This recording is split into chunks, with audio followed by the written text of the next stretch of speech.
Hello everyone and welcome. We are in the match right now as we speak. My name is Szymon, aka Kuska. We are joining the match between, let me have a look, between Adam and Airat. Both of these players made to the semi-finals of this year's tournament. We are a little bit late to the party as they are already starting to pick up the factions. Let's have a look into the details. Airat will be the first player, and he as the first player is banning last and also picking the faction first. We see that Adam banned Chaos, Orcs and Space Marines. Airat banned Eldar and banned Tyranids, which is very understandable as of both of these factions are very strong as for a second player. So if he knows that he is the first player, he's banning these two factions first, not to create any big problems for himself.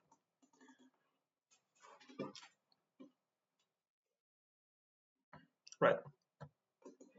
Hello, can you stream? I am at the moment capturing the whole match with my commentary. So I don't know if I can also host or share at the same time, but I will try.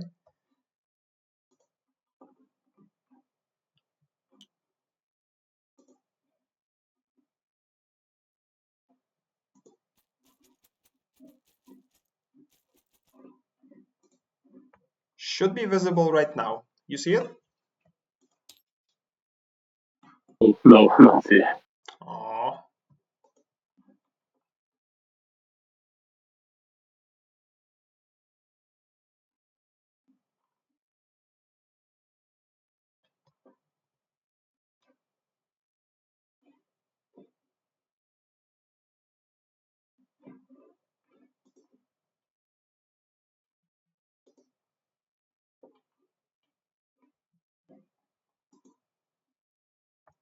Yeah, this might be due to my internet, which is limited at the moment, and I don't know if due to sharing, I would not overcome my capacity. So for sharing, I would like somebody else that is in the game to share the video. Okay, Because I'm not understand. be able to do both things at the same time. So my priority would be to record the game together with the commentary. So if you would find somebody else to stream it right now for the people that cannot access tabletop for the moment from mobile phones or whatever, that would be nice. Okay, So understand. I'm Thank you. counting on you, Igor.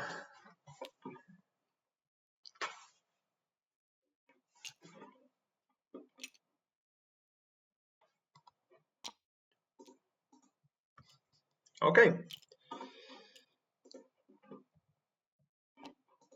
So let's get back to the game.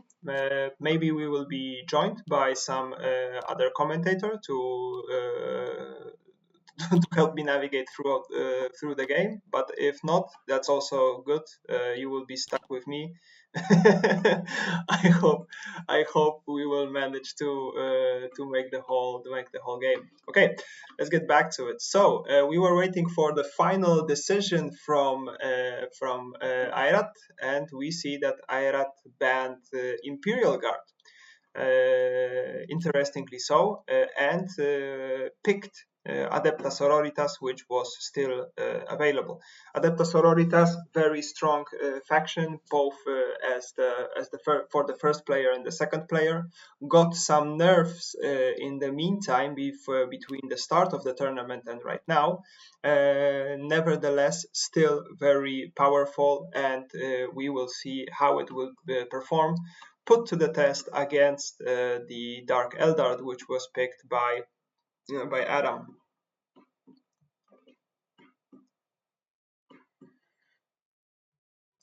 So very interestingly, Tau was not banned by either of the players, even though a very strong faction in the 1v1 matchup. But then again, these are these are our semi-finalists, so they know they definitely know what they are doing. Me personally, most of my 1v1 games end up with Tau either being banned or picked. Here we see that this neither was banned nor was it picked by any of the players. Of course, if even after the nerf, Adepta Sororitas is still a very good pick regardless. So I guess that's why Ariat picked it. I am curious whether Dark Eldar will be able to to impose a big enough threat for them. Because Dark Eldar is also a very strong faction, and we need to keep in mind that Adepta Sororitas only has 3 small ships and 3 big ships, and the small ships only roll 1 die. So with Dark Eldar having 6 small ships in the fleet, each throwing 3 dice at the combat, might be he might be able to secure the voids, and therefore push some pressure that way.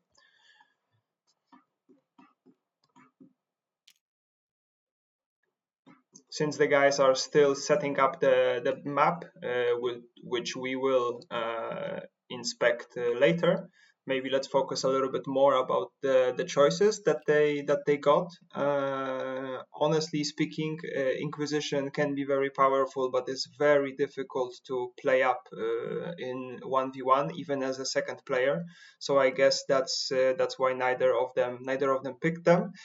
I would say that for Ariad, that would be a very difficult position if he picked them. For Adam, a little bit better, but I guess he had much better choices to pick from. Dark Eldar definitely one of the better choice. Alternatively, he could have thought about Necrons, as Necrons have a lot of firepower, and Adepta Sororitas also they also base on their firepower more than on the defensiveness. Of course, they are able to turtle up and win the morale race, but most of their cards are focused on heavy shooting. Even though there are lots of shields depicted on the cards, but don't be mistaken, the firepower of Adepta Sororitas is immense, and it's a force to be reckoned with.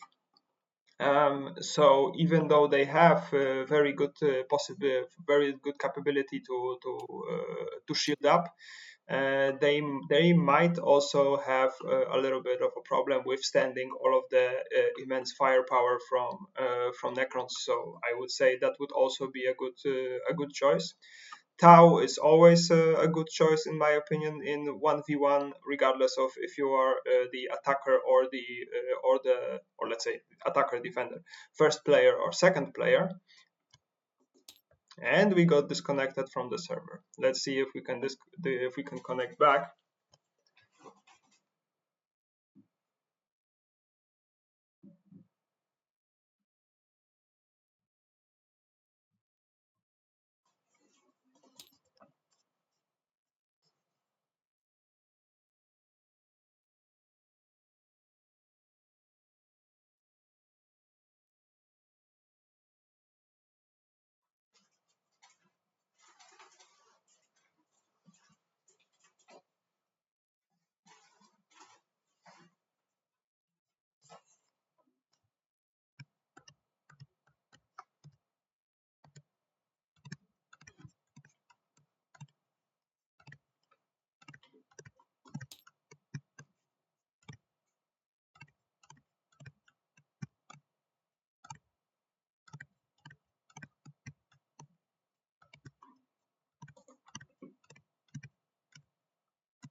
Okay, we are back. It seems that the game crashed not only for ourselves because we just saw that Adam and Ariat had to repick the colors.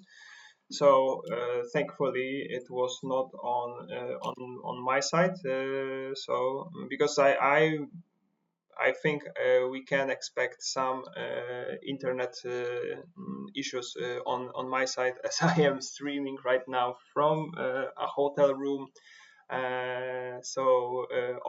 Obviously it's always a little bit difficult, but no complaints. Let's get forward. Let's hope this will work just fine. Okay, so we covered the choices for the factions. Overall, I think both players did a good job in picking what they picked. Of course, there always is options. There always will be some hindsight comments, but of course, in hindsight, everybody sees things differently. Uh, we need to keep in mind also that Dark Eldar is a very versatile faction.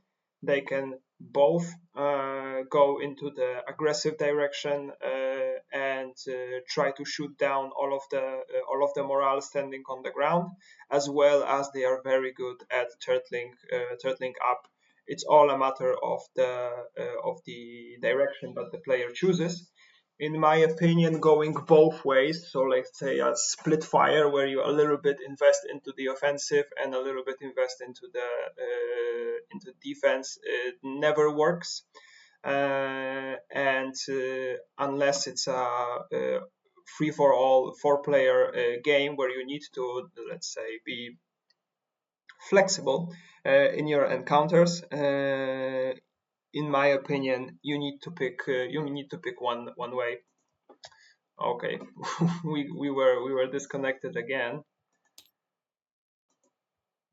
Let's see if this will even be possible to stream the whole game.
Okay, so we see that Adam right now is the host for the game. So let's see if this will improve on anything. Hopefully.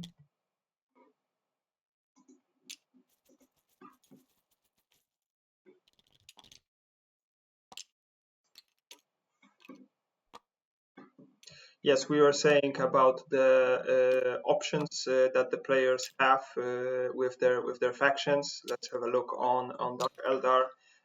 I think it's very interesting because in this particular matchup, I think Adam can go both ways, and I am not really sure entirely which way will be the better one, because he can start with the Ecstatic Carnage card, which will provide him enough shields to protect his own morale, and also generate additional morale, as you can spend your morale die for a reinforcement token. Of course, In an aerial battle, this doesn't really change much because you trade one morale for a unit that is worth one morale, if we are talking about morale raise. But in ground combat, definitely that is an upgrade because you spend one morale for a unit that is worth two morale. Addition to that, you can go forward with the CL2 card, which also provides a lots of shields as well as a morale icon, and it's pretty powerful for its abilities. And I think this also is a valuable path to choose. Alternatively, he would go with the never stationary offensive card, which provides you with at least +4 bolters, as two of them are on the cards.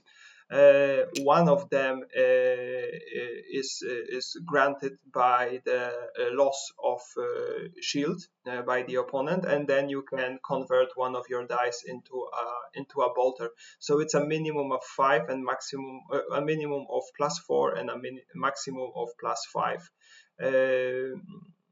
attack. So definitely a strong one. And follow it up with the CL2 and CL3 cards, which are also bolter oriented, and try to shoot down the Sisters of Battle. But if I am not mistaken, I think the main reason why Adam chose Dark Eldar is the sole fact that it was the only faction left with a very strong fleet, because Tyranids were blocked and Eldar was blocked. So this is the only remaining faction with 6 small ships ships and three big ones. Dark Eldar being very how to say it, unique compared to other factions, with the fact that they have an upgrade card that is allowing them to reduce the required command level while strategizing. So with only 2 cities, they are able to buy the CL3 cards, which is very powerful, taking into account that they don't need the third city to comfortably build their highest units, as they don't have a CL3 unit. They only have a CL2 unit, which doesn't require any forge tokens, just 2 cities. And they activate the CL3 cards as well as the CL2 cards. So very versatile, very flexible, and I am very looking forward to how it will perform against Sisters of Battle.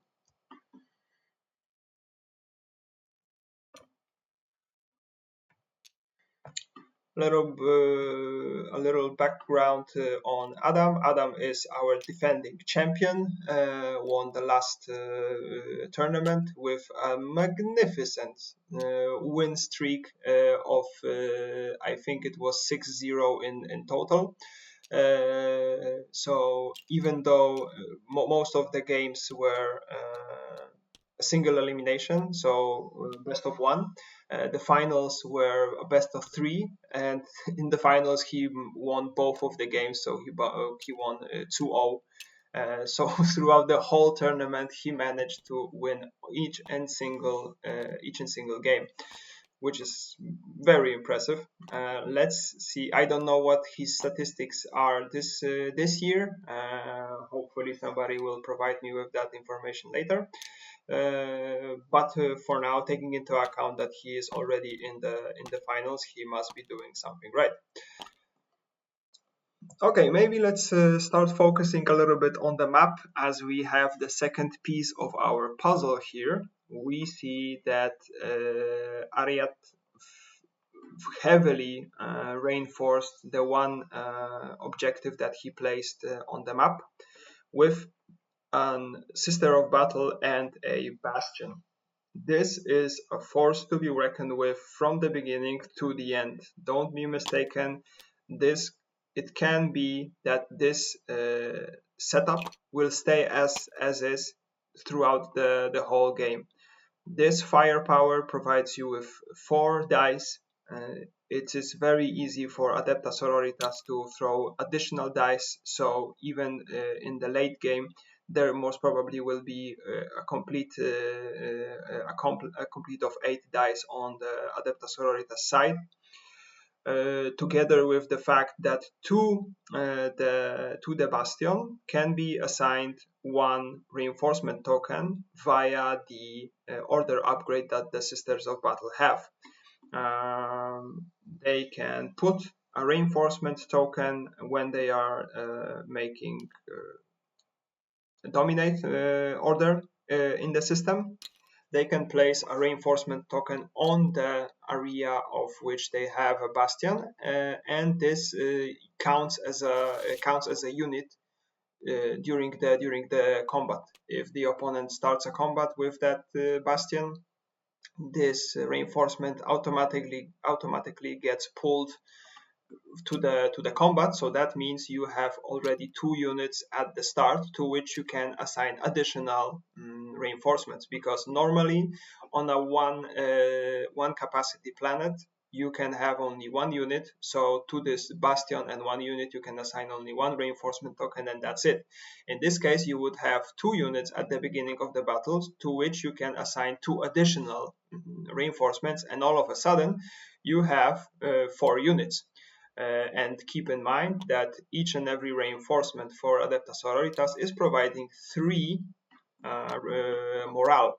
So if they are able to maintain this the defensive position and not let in any damage, which is very likely, as the bastion is there and it soaks up every 2 damage that goes through, you are likely to see a defensive position of 15 morale in total, because we have 4 units that provide 3 morale each, so that's 12 together with the bastion. Okay, 14, sorry, I miscalculated that. But 14 morale is already a very high number, and if the Dark Eldar will see that breaching these defenses will be a difficult task, they might be forced to put enough morale to that combat to overcome the numbers. But they can send in only 5 units, and their units provide a maximum of 2 morale each, because even the CL2 unit, the Ravager, it provides only two morale. So let's say they send in 5 units together with 3 additional reinforcements. That's 8. 8 times 2, we have 16. So that's a lot of resources to be close to equal. It's only 2 morale difference, and you need to protect all of this morale if at least 1 damage goes through and it is not rallied. Then obviously this morale is plummeted.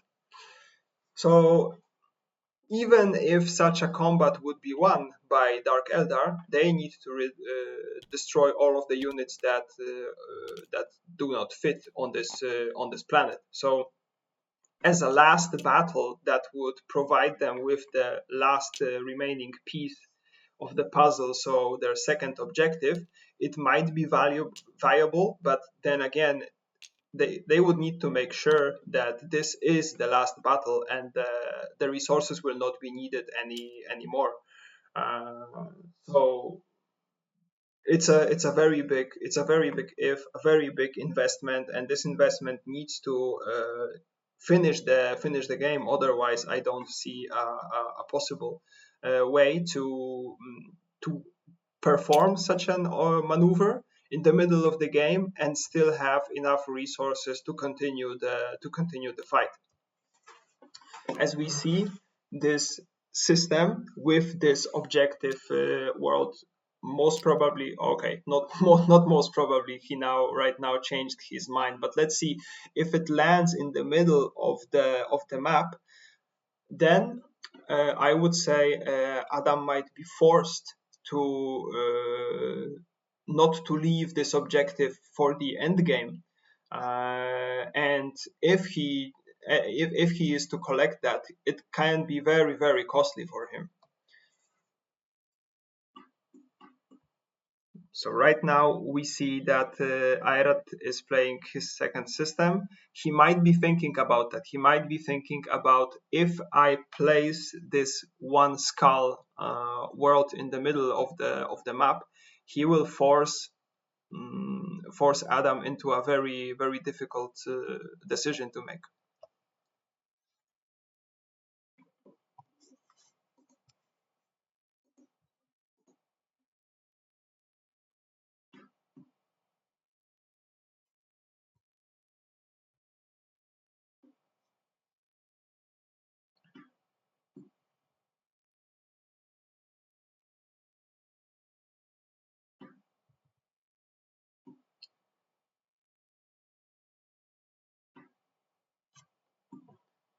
In the meantime, since we are waiting for the guys to make further decisions, we can talk a little bit about the event decks.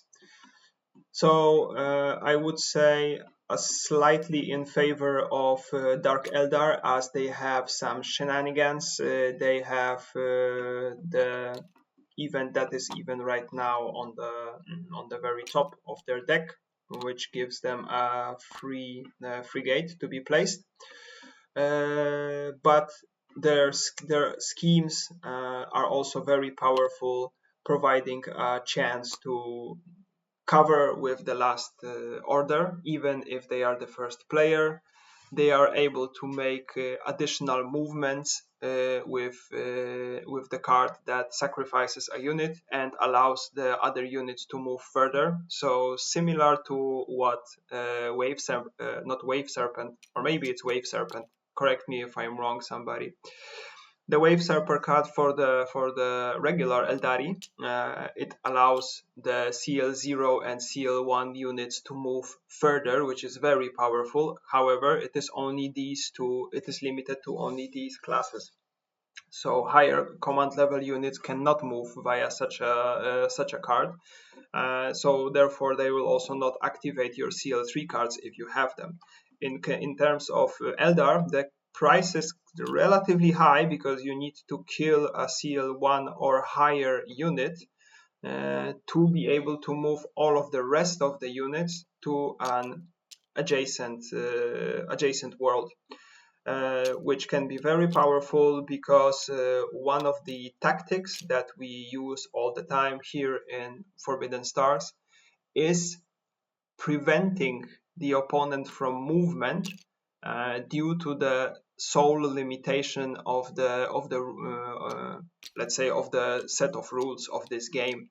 So one advance order can cause only one conquested area, so an area where you have two different factions at a time. So even if you have two advanced orders in one system, it still can be difficult or impossible to go into a particular world because most of the times your legal path needs to be established first before you go any further. But such a card as Dark Eldar has allows you to attack the first planet which is you are not interested in and continue going further to the planet with your objective, or with high potential in terms of assets and material. So definitely in the 1v1 scenario, all of the shenanigans that bend the default rules are very powerful and very useful. And unfortunately for Adepta Sororitas, they don't have much in that regard. They do have one card that allows them to perform combat with a unit that is treated as the Saint Celestine, their CL3 Titan, but you perform only one execution round, and after this execution round, the combat is being resolved. So it can mean that the world that you attack, you win that combat, but you will not gain any control over that world unless there was a structure that you take over. But if it's a world without a structure, even if you win, the unit that you just entered with is being destroyed at the end of the combat. So if in a far-fetched scenario, maybe it can improve your mobility and allow you to go further than you normally would, but it's nothing to compare with the schemes that Dark Eldar have in their arsenal.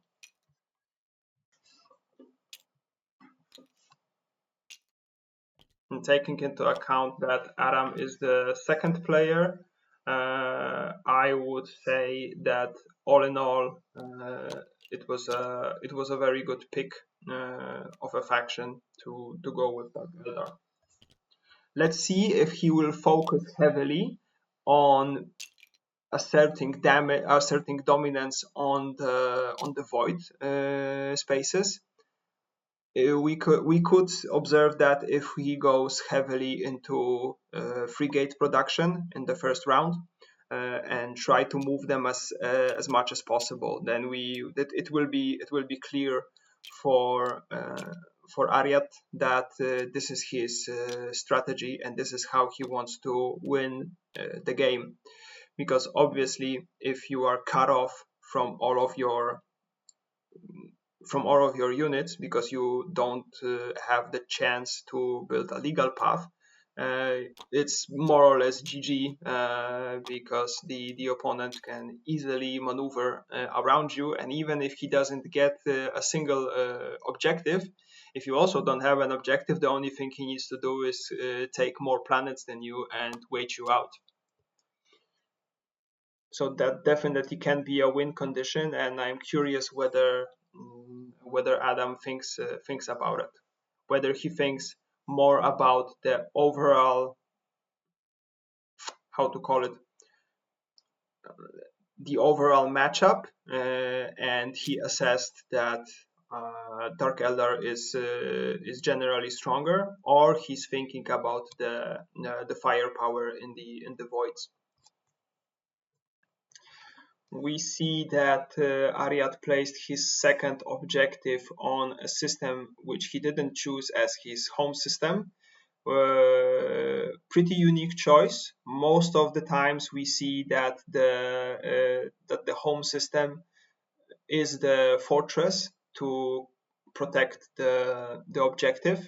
Right now, he placed both of his objectives on worlds that are not in their home system. However, he managed to place his home system just to the side of the first objective that he placed. So securing this one will be a relatively easy job, and he doesn't need to be worried about losing this too early. But the other objective he cannot do much about, other than placing a warp storm there to how to say, the only thing that he's doing then is buying time and for this material that he will be gaining each round. But even if he places the warp storm there, definitely then on the second round this world will be lost, and this is a world that provides 2 material, so very valuable. So I think he is very aware of the fact that he will be losing that next round, or even this round, depending on where they place the warp storms. Maybe if he would rotate this system 90 degrees, then it wouldn't be that easy for Dark Eldar to get there, because they would need to move two ships from their home system into that system to get that world, which can be costly in terms of time. However, if he would move that many units into there, in this particular scenario, it would be beneficial for him, because that's where he wants his units to be deployed, to move forward to the from my perspective, bottom right, for the second objective. So all in all, I see Ariad being in a bit of a pickle here, as he also has a chance to gain control over his objective, but it's a world that he will need to sacrifice quite a lot to be sure that he takes it over. And it's a world that provides one material less. It might not sound like much, but it is quite big of a difference. So we also see that on the beginning of the game, Adepta Sororitas right now are gaining 2, 3, 5, 6, 7 material if the status stays as is, whereas Dark Eldar will be gaining 6, 8. So already an advantage towards Dark Eldar. We have GLHF from both of the players, so that means we are starting the game. We are going into the order placement.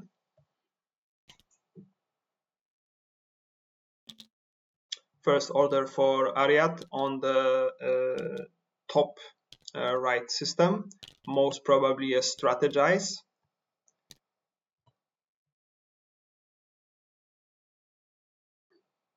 Could also be a deploy or dominate, as Adepta Sororitas can build structures from their dominate, very powerful ability.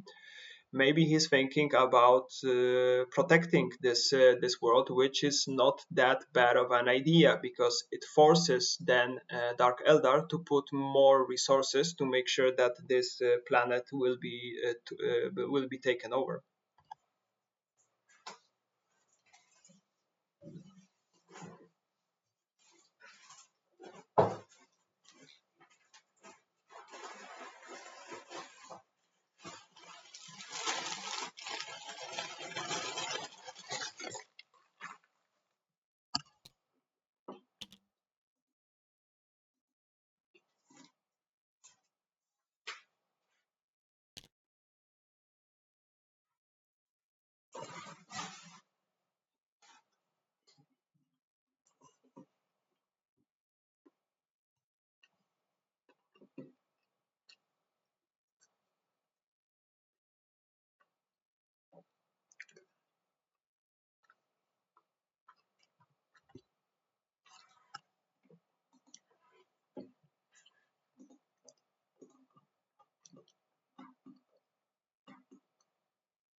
We see the second order being placed on the map, which is the first order for Dark Eldar.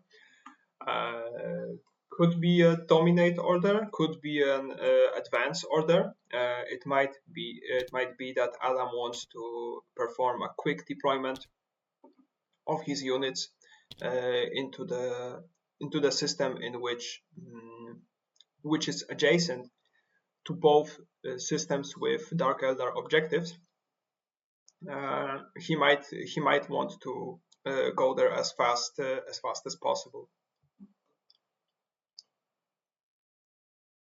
But I would say that most probably it's a dominate, as he can collect 2 cash tokens from that single dominate, and it's very unlikely for the Adepta Sororitas to endanger this system, as he would need to move around from his home system. But then again, it is a valuable option, because I'm pretty sure that Ariat is thinking about taking the 3 material planet from Dark Eldars.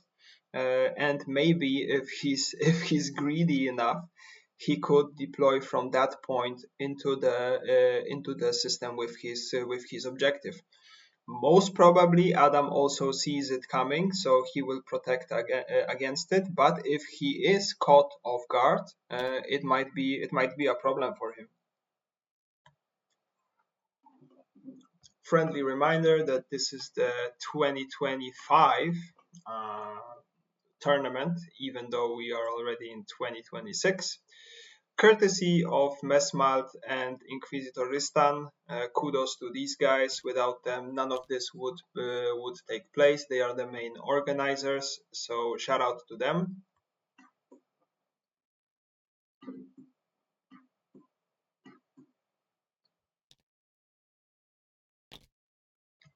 We see a second order being placed in the top right, which, as I expected, it might be a build,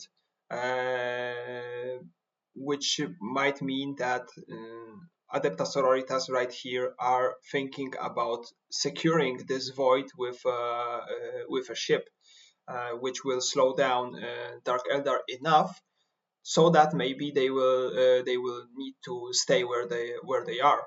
Additionally, it makes it possible for Adepta Sororitas to perform an attack on the home system of Dark Eldar. I'm pretty sure that Adam was expecting such an outcome, but I think he calculated it as unlikely. So he might be caught off guard by by what he sees right now. Of course, this can be pure mind games, and it's just a second strategize, but it's also unlikely as Adepta Sororitas don't want to invest heavily into the CL0 cards. They want to focus on the CL2 cards and CL3 cards. Most probably that's a deploy, which will allow them to make a second outpost in this system from which they can attack the home system of Dark Eldar and more effectively defend the Dark Eldar objective.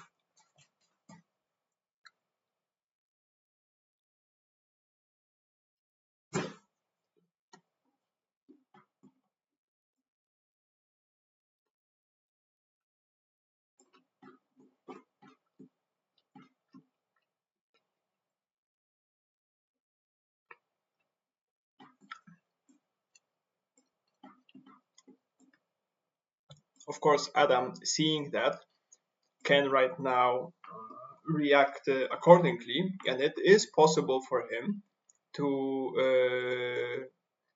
take over this world with two advanced orders being placed in the top right system.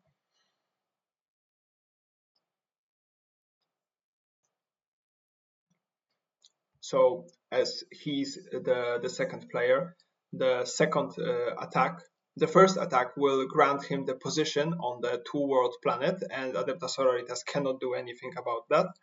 If they put their last order in this system, that will allow them to build a bastion in that world, which can then allow them to protect this world against these two units that will be sent there, because most probably then Adam would send the witch and the Kabbalite to that system, and if Ariat decides to go with his plan and builds a factory there, then 99% he's not able to defend that system, and the only thing he's doing is providing Dark Eldar with another factory. So definitely he will not do that.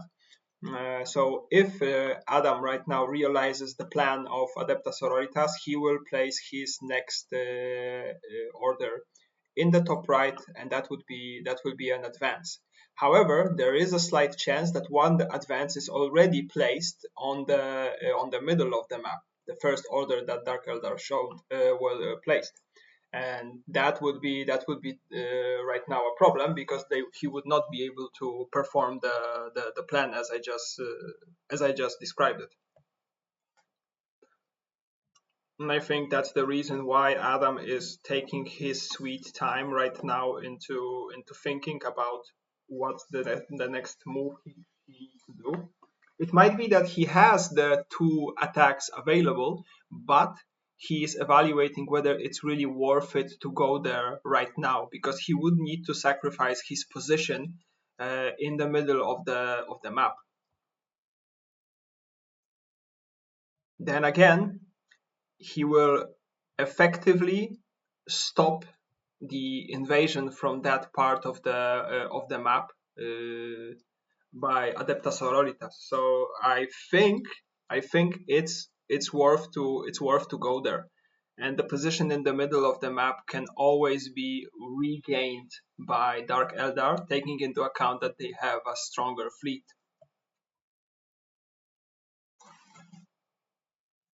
Additionally, it also makes one of the second deploy order for Adepta Sororitas obsolete in that system, which always is worth something.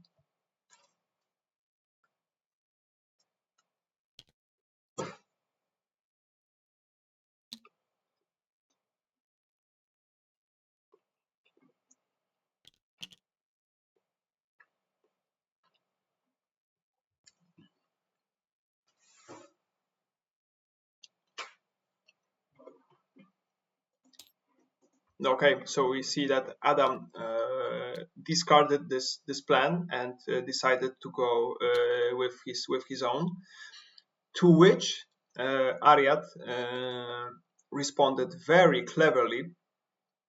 If he said, more or less, he said, if you are not threatening my plan that I want to perform in this round, I will additionally also mess up your plan. That's exactly what he did by blocking the deploy order by Dark Eldar.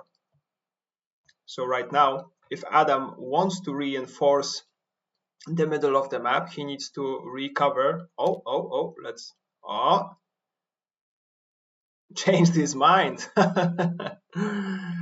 Changed his mind. But that's very interesting because that means that the middle of that the home system of the Adepta Sororitas would need to have a deploy order on it because otherwise he will not be able to get to the free material planet. So is he thinking that in this way he can block the deployment in the middle of the map? Very curious. Because Dark Eldar is already there. Okay, the forces are very weak, but then again, he is already there, so he doesn't need to reinforce himself. If he would reinforce that system, that would be that much harder for Adepta Sororitas to take that objective. But as is, he is already there. I think the first placement was a little bit better in that regard because he has no idea what exactly this witch on the three material planet is doing there. That might have been an attack, but that might have also been like a strategize. Yeah, I think this. Okay, he cannot make his mind up. Okay, he made his mind up. Well, in that case, if you are assuming that that's an attack on the middle left side, what's the purpose of covering it? Because right now, Dark Eldar will still be able to reinforce that system. Maybe he will not be able to move these units to the middle right, but the middle left will be reinforced. And most probably a second dominate. So we see most probably two dominates from Dark Eldar. So a lot of firepower will be produced in his home system, and that force will be reinforcing the middle right system.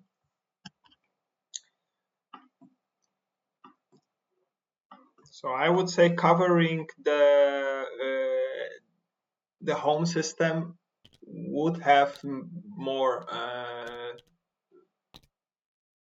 would have achieved more.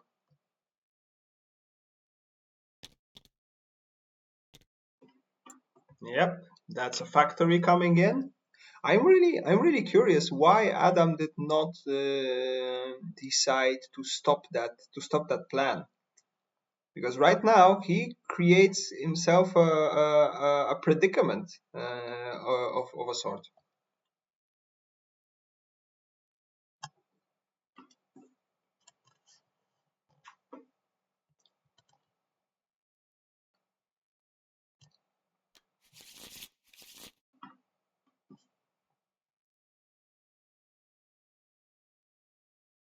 Yeah, and I still don't understand what Ariad's covering order is achieving right now. I really don't see it. Maybe I'm too too simple to see the bigger plan. But his initial plan to block the home system, it would achieve much more. Let's think about it, because maybe I'm missing something. So it seems that Adepta Sororitas would be able to resolve 3 orders before they would need to resolve the order in the middle. So it would. Hmm, yeah, it means that Dark Eldar would need to cover with another deploy in their home system in order to move any units into the middle of the map.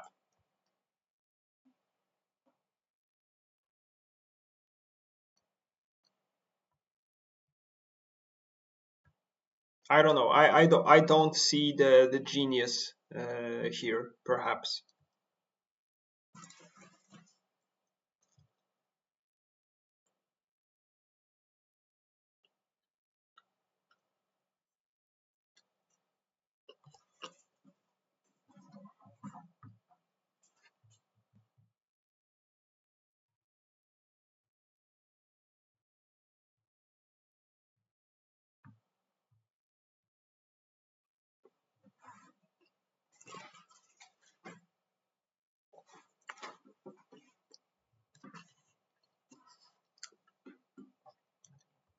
As I expected, a double dominate by Dark Eldar in the middle of the map provided them with tons of resources, which right now will be spent in their home system and used for deployment in the middle of the map.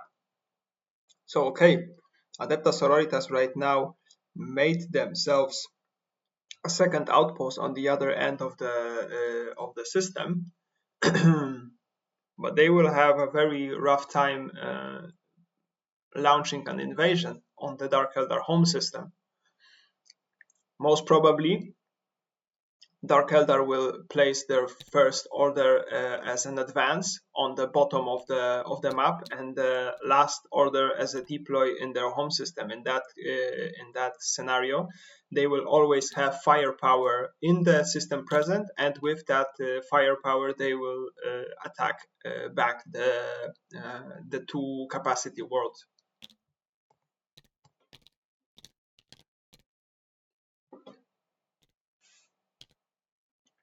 We see a witch being produced. Let's see if a city also will be placed there. Now we are going further with the ships, which I mentioned at the beginning of the game. This might indicate that Adam wants to dominate the voids, and that way,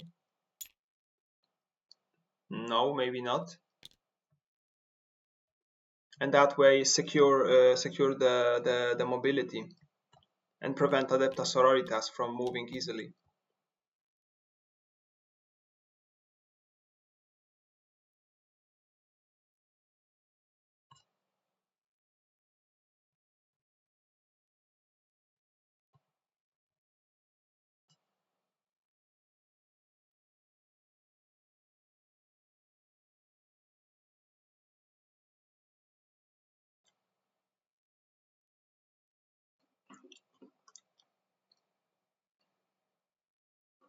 As we see, Adeptas Sororitas didn't have enough resources to build more than one ship and one battle sister. So, of course, this is a formidable force that can be launched in the Dark Eldar home system. But then again, this is nothing difficult to defend, in my opinion. He might just leave the world as is with this one Kabbalite. He decided to go with a Bastion. That's very interesting. Perhaps he doesn't want to waste the attack that he would need to put on the bottom of the system to retake this world. Perhaps he wants to skip the middleman and do what he needs to do tomorrow, do it today. And to be honest, this will be a difficult fortress to be breached by Adeptas Sororitas because of the soul factor that they will be throwing only 2 dice against 7 dice from the Dark Eldar. So even though they have the card that provides them with additional dice, it still takes time to catch up on the summary of icons, which Dark Eldar already has, and they can just enforce these icons with their powerful cards, shooting them down.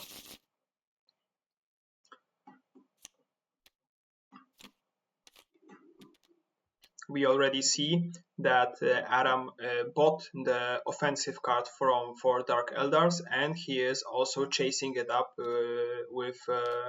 No, he's not. He's not chasing it up with order upgrade, as he doesn't have the cash to do that. Yeah, so regardless of what Adepta Sororitas will buy card-wise in this round, attacking this Bastion, I don't think it has too much chance of succeeding.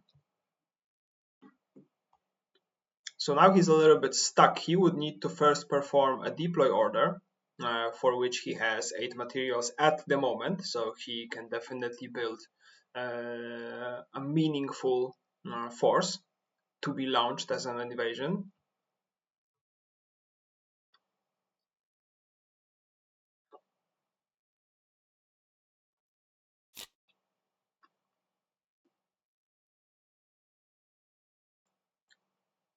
But if he does that, he most probably will not have enough cash to, or let's say it's not even a matter of cash. He didn't build any cities last round, and he's not able to make more ships.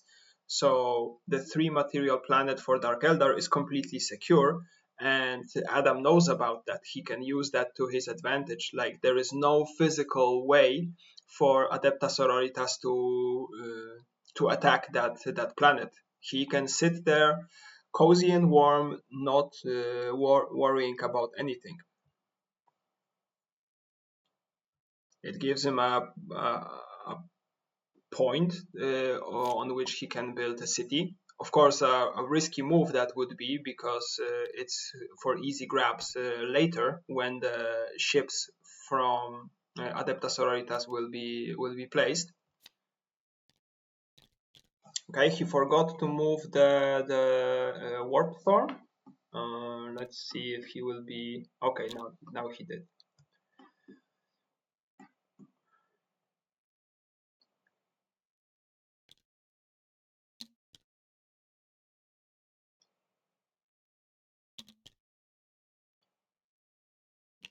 He's thinking about blocking the warp storm. There is a 1 in 8 chance that the warp storm would not have moved from that position. So Ariat would be stuck with his newly built units where he is. But that's a 1 in 8 chance to do. And also maybe he's counting on the fact that he will try to attack his home system so that he can show him that there is nothing to be gained there. That also might be the plan here. Still, taking into account that that Ariat can reinforce his his forces in the top right would make valuable for Dark Eldar to place an advance order on the bottom of their home system. However, I think it's much more likely that he would just place an attack order on the top right and just cut uh, the legal path for Adepta Sororitas, as this soul ship is for easy grabs. Of course, it's not a one battle by any means, as Adepta Sororitas has resilient ships with 3 HP and a lots of ways to gain additional dice. So this is not, let's say, an automatically won combat, but then again, it has a high chance of success if he chooses to cut this supply line. And he needs to do that nevertheless, because he needs to attack this world if he wishes to grab the objective.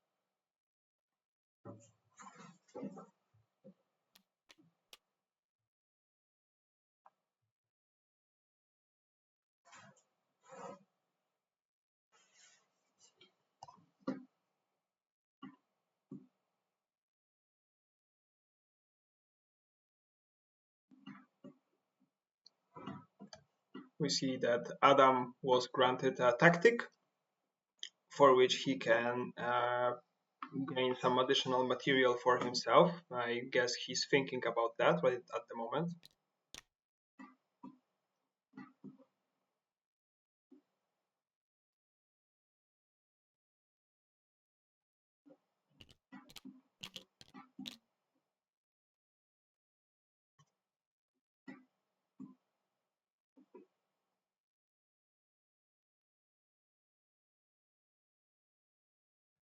He's thinking about it, but I don't think that that's too good of an idea.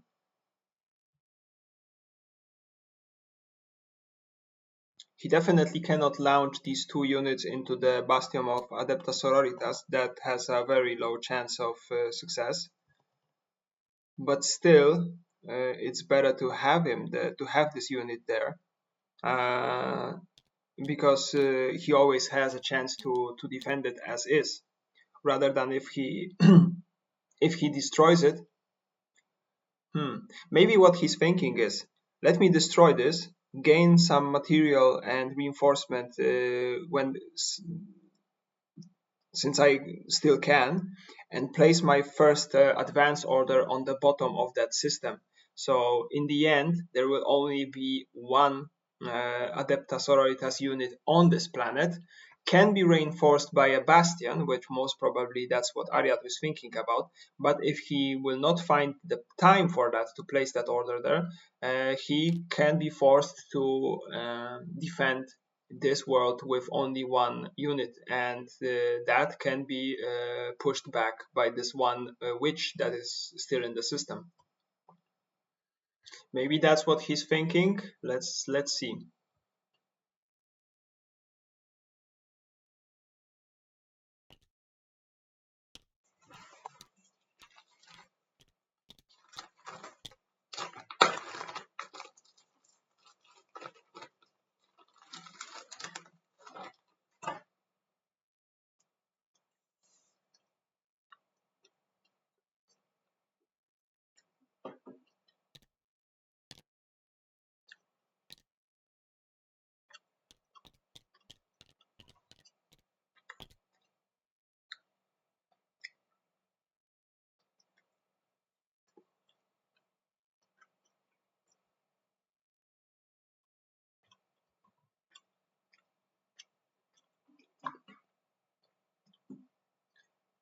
Also, that means for Adepta Sororitas that if they want to take this objective, they need to spend 2 advance orders, one in their system and one in the middle. That would mean that they don't have any orders left to perform an attack on the home system of Dark Eldar.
Okay, in the end, decided not to use the tactic.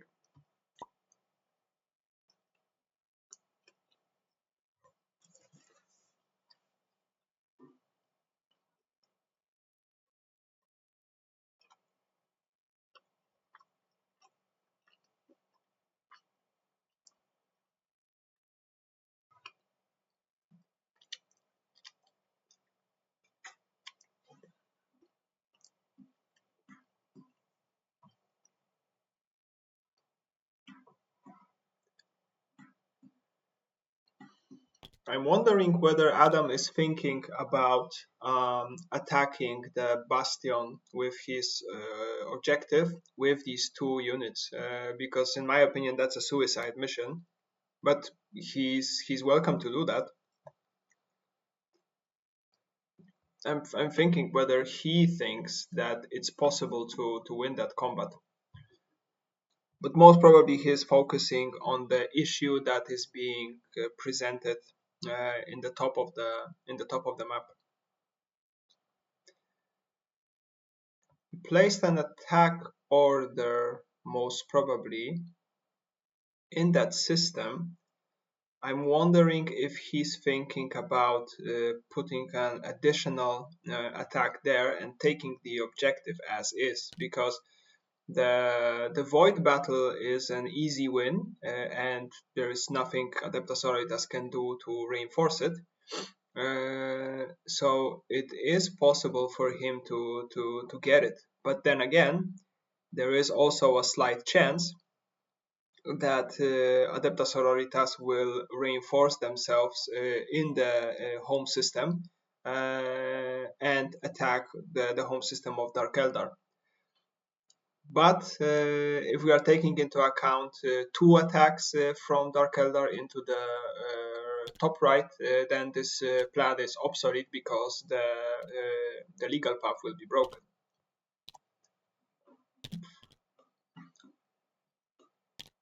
So I think that's what Adam is thinking. Let them build one additional unit on that world. It still is only one additional unit, even if it's a tank, which most likely it will not be, because Adeptus Sororitas only has 6 material, and without the cards for the tank, it makes no sense to build him. So let's say there will be an additional battle sister there, and maybe some cards will be bought for Adeptus Sororitas. It's still a pretty high win chance for Dark Eldar, considering that they will first be able to reinforce in their home system, building a bunch of units. He has lots of money at the moment, and launch an attack on that objective.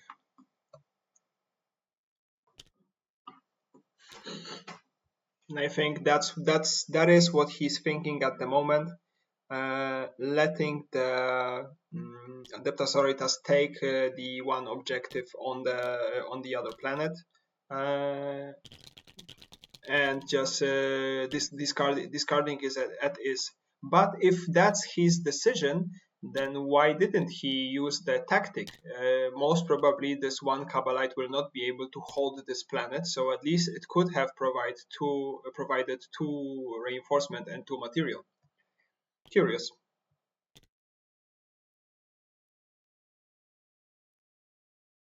I don't know if my plan would be to take the factory objective in the in the top right, if I was Adam. But if that would be my plan, then definitely the decision to kill the Kabbalite would be made, because I have no need for the Kabbalite then.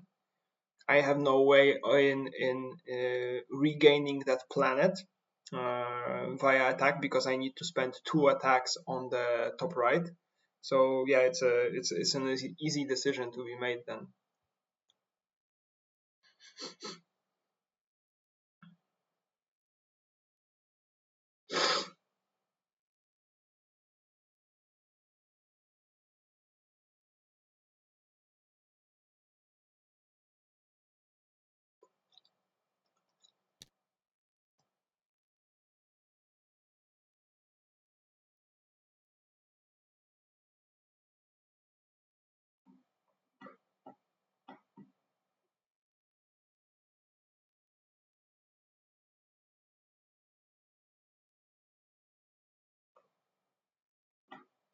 I missed the point why Ariat has only 6 material at the moment. I guess his scheme allowed him to buy a combat card, as we see that he bought one combat card, and reduce its cost to 1, because he was gaining 7 material this round. Or no, he was left with 1 material, so that leaves 8 in total. So he spent 2 on the cards. Okay, that makes more sense.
We see that Adam is heavily focused on the top right system, which would indicate, in my opinion, that he wants to, in fact, take this system for his own.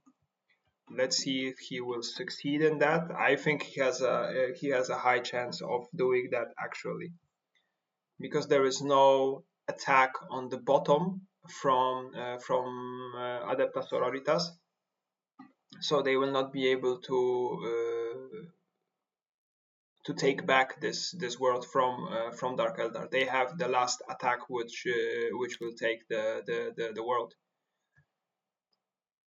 We have a intermittent order there. I doubt that this already is the second attack. I think this is a hoax. This is an effigy to be burnt, and the last attack will come as a last order, unless he wants to put his last order in the home system to reinforce.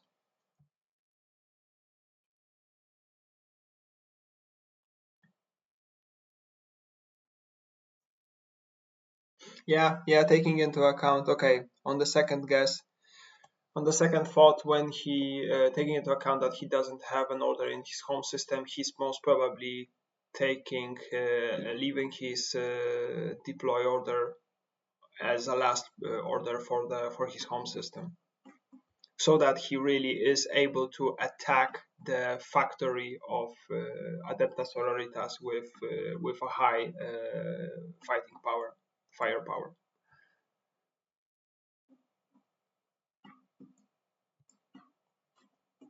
Alternatively, he could think about building a city. I don't know where exactly at the moment, maybe on the free material planet, and buying the upgrade that allows him to go from two different systems, and then he could launch an invasion with 4 ground units onto that factory planet.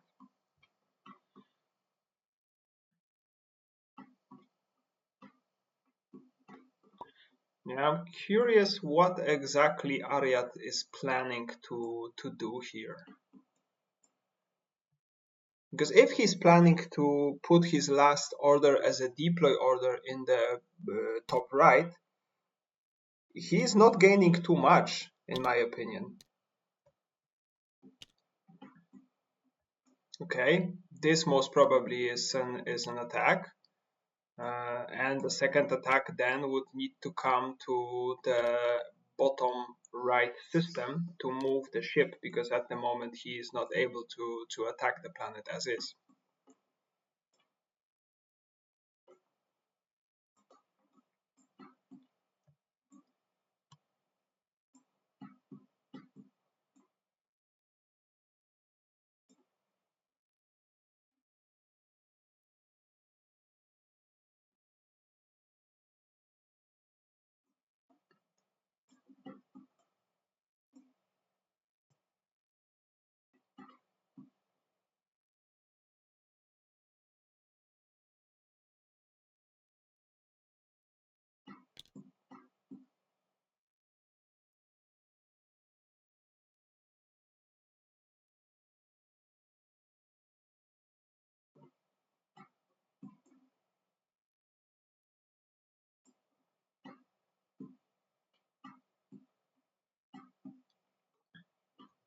Alternatively, what I just realized right now, uh, no, this is impossible to achieve, because I was thinking for a moment maybe a dominate in the Adepta Sororitas system would grant him a city and a forge token, but this is not enough to buy a big ship.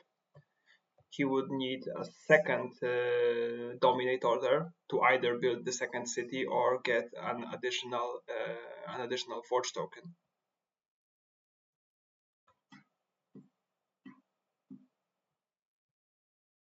Maybe that's what he's planning, but then definitely the void to which he would like to deploy this big ship will already be lost, because Dark Eldar will be already there.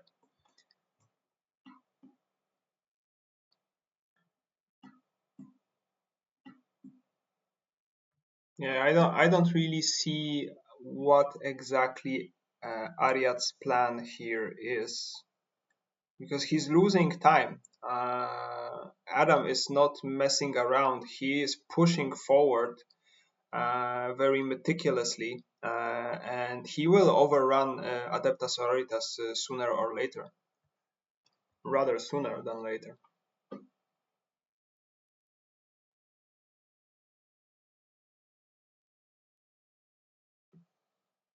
Taking into account the investment that Ariad already did in the top right, if he loses it, this will be a heavy blow to his economy.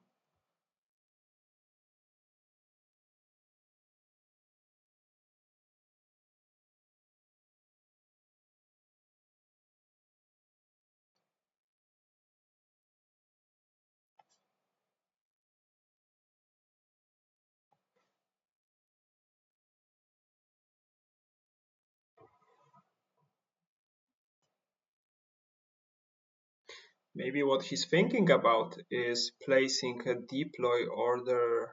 On the top. No, that makes completely no sense.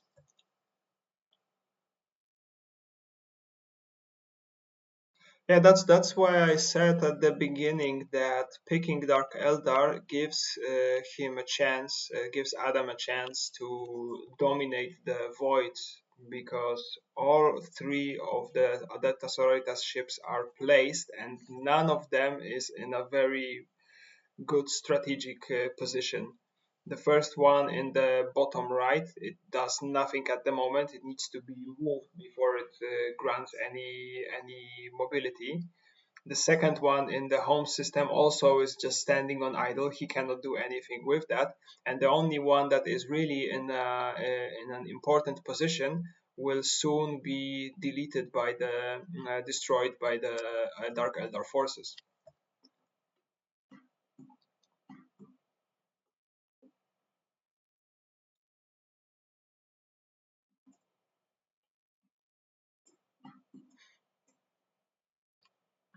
Maybe is counting on the fact that the ship will not be destroyed. Well, if it will be destroyed, he will be able to redeploy it, but that will be costly, and attack the middle right. Maybe he's planning to put a second attack there. But if he puts a second attack there, then Dark Eldar will wait him up, wait him out, and just allow him to go with the forces that he already has. Okay, so we see that Adam placed a third order in the top right position, meaning that the previous one, as I expected, was not an attack yet. It was a dummy, an effigy, but Ariat didn't take the bait, and now he needs to place two orders after one after another to his home system. Well, not his home system, but the system where he wants to launch an invasion to. Okay, orders are placed. Let's see what exactly Ariat is thinking about. Okay, this is a dominate, and this we were able to expect. And then we have a strategize. Okay. Yeah, he's buying the defensive card that provides additional dice. Reasonable. But he doesn't have any reinforcement tokens. So at the moment, he's not able to fully use the ability of his first card that he bought. He's thinking also about an order upgrade, but he doesn't have a city at the moment, so there is only one available for him. Ah, no. This one that grants an additional die for each Adepta Sororitas is available on command level 0. So yes, this definitely can be bought by him.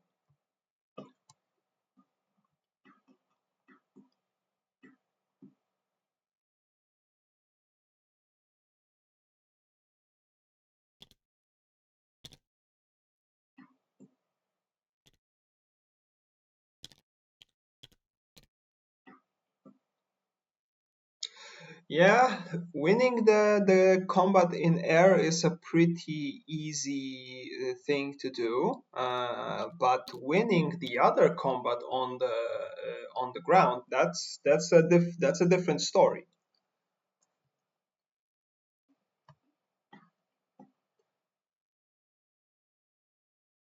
So I'm curious why Adam did not try to reinforce his home system before launching an invasion. Maybe he thought that is not possible to succeed, that Ariat will read through him and prevent it by simply via order placement.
I think he thinks about attacking with only one ship and the other ship providing. Oh no, he does. He cannot do that actually.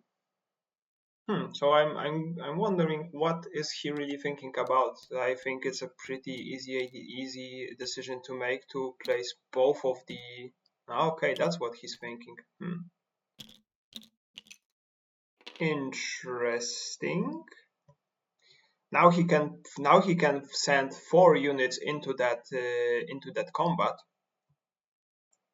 Hmm. But he did not break the legal path to his own home system. Very interesting.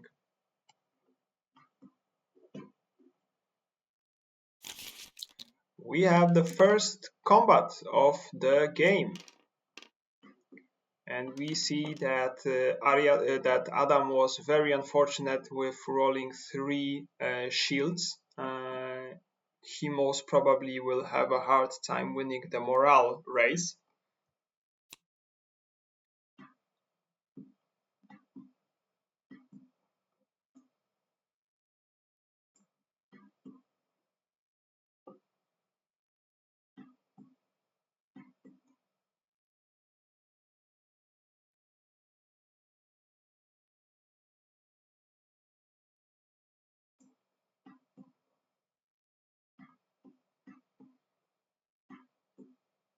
Let's see if he will try to shoot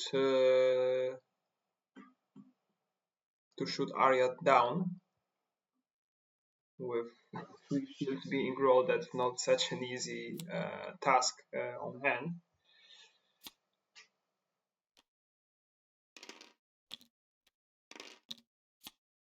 Okay, we see the classic from Adepta Sororitas.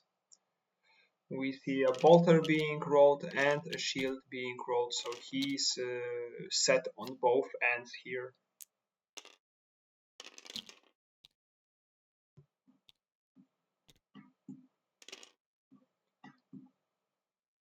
Adam generated a reinforcement token for himself.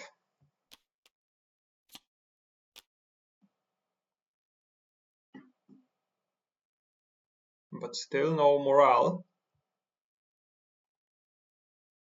Question if he will try to launch an attack right now.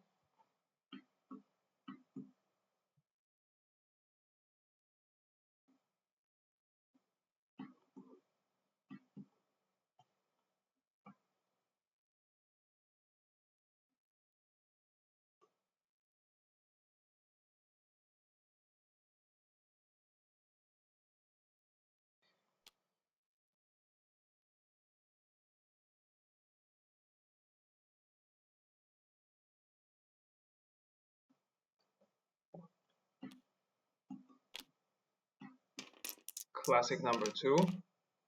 Again, shield and bolter.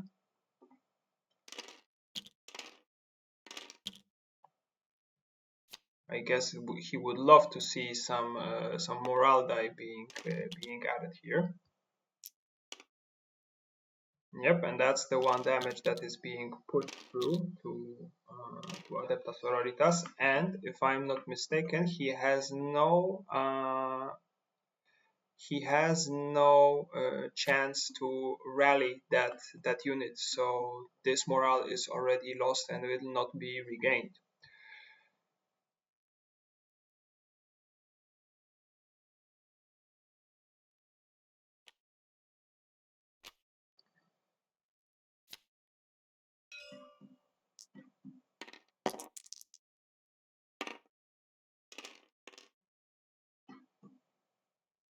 Okay, doesn't matter what Dark Eldar's card is, because he's already at the moment lost the combat. And additionally, he will also kill the unit.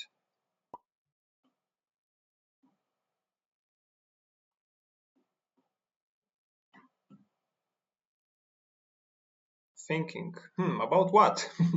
Whether he wants to kill it or not, I guess. I think you always want to kill it, because then even if you are able to redeploy it, it's still costly.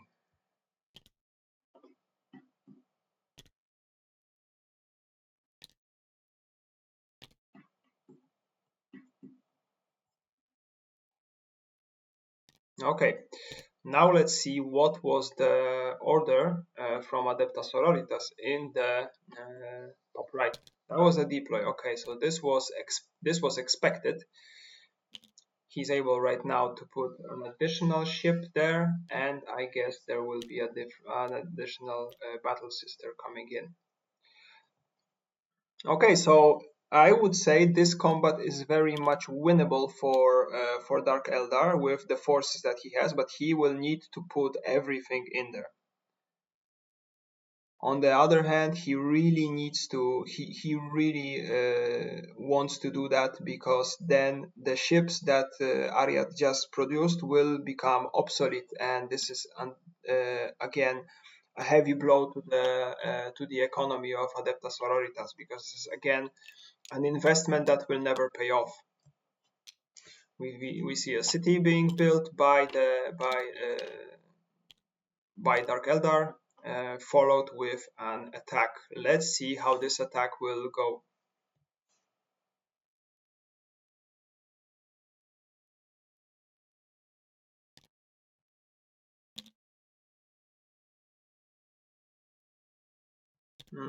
I think he needs to send in everything. And also he might need to assign the reinforcements that he has. Yep, you need to send everything, buddy.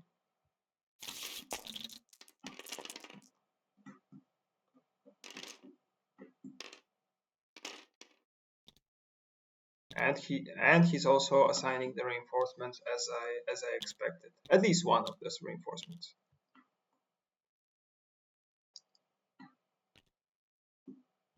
Both of them. Okay. I would do the same in that position, not gonna lie.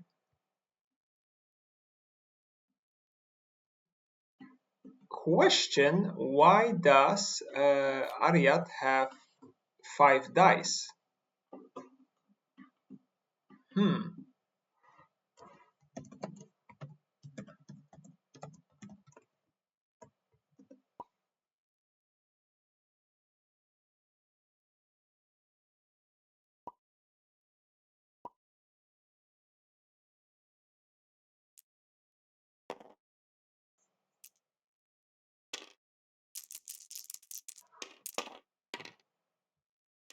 Okay, so a reroll was in store here. We see a shift in the power for Adepta Sororitas, but we also see that they are right now vulnerable for an attack.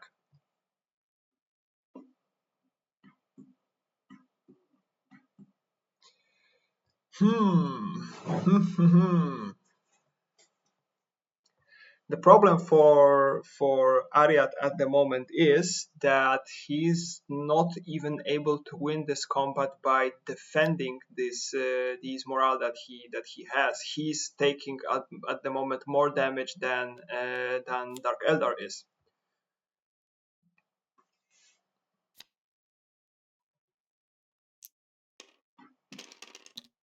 Dark Eldar wants to finish this here and now. He is not taking any chances. Doesn't want to prolong it. Oh, a very lucky reroll for Adam. Very unlucky reroll for Ariat, as his soul heal that he had was now converted into a morale die.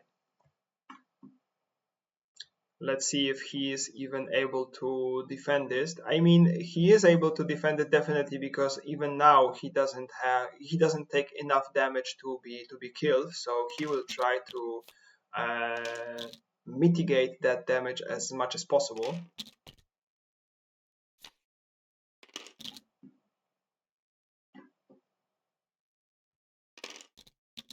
All right.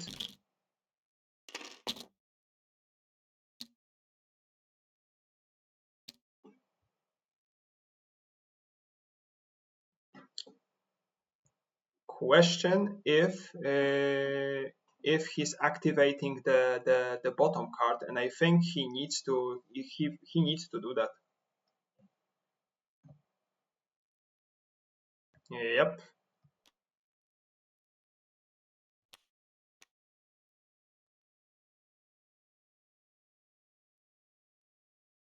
So that's already -6 morale for the Dark Eldar. Yeah, this all of a sudden looks completely different.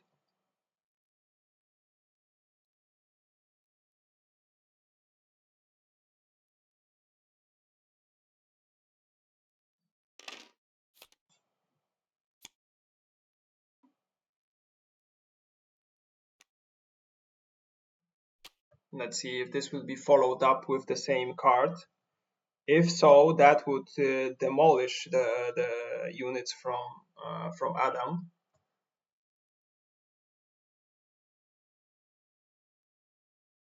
But at the same time, it would generate only 2 shields for Ariat. So he would be taking 4 damage as is, and most probably some additional damage will be followed.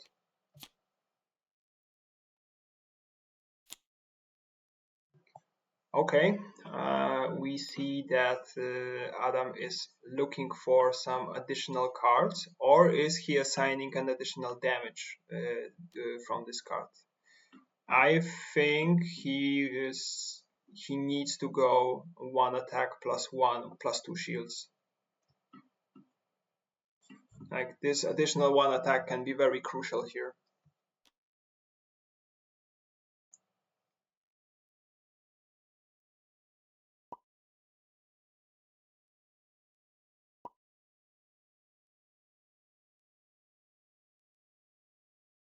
Okay, so the top he already did. He already drew 1 card, so there no additional bolter for him. But he's thinking about whether he should play a card right now to gain a permanent token, permanent shield, or maybe take the 2 temporary shields.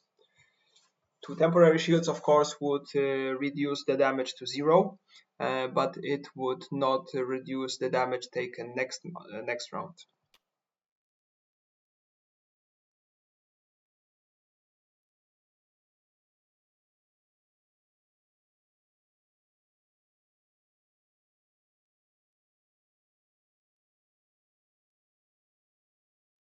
And also, of course, the card from Adepta Sororitas was not revealed.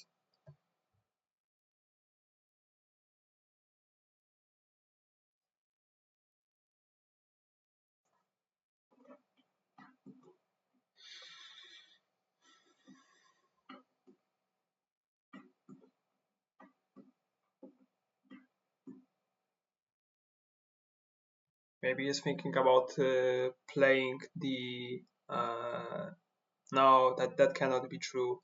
If he wanted to put the 2 bolter card only for icons, he would also take the paper bolter, I think.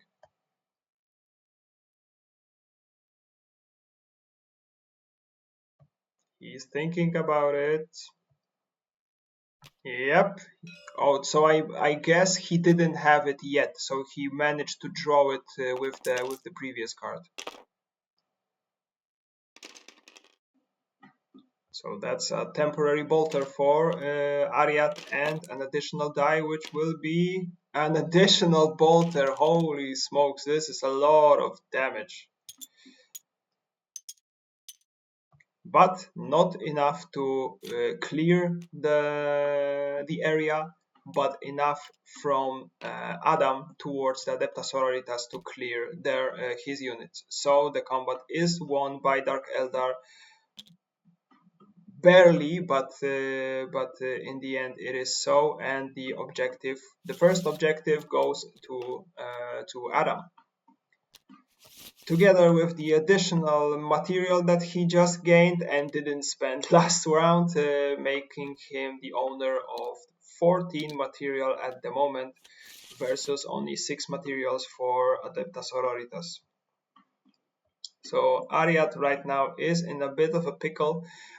All in all, the result, the outcome of Adam's plan would be as I expected. I don't know if I would be doing it as he did, using the units that were in the middle of the map, as the resources were there. But yeah, only this way could he secure the fact that he will be able to attack with 4 units on the factory planet.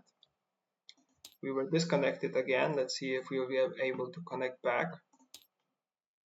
The issues might be caused by the fact that Adam is hosted in the US, and Ariat, if I'm not mistaken, is from Russia.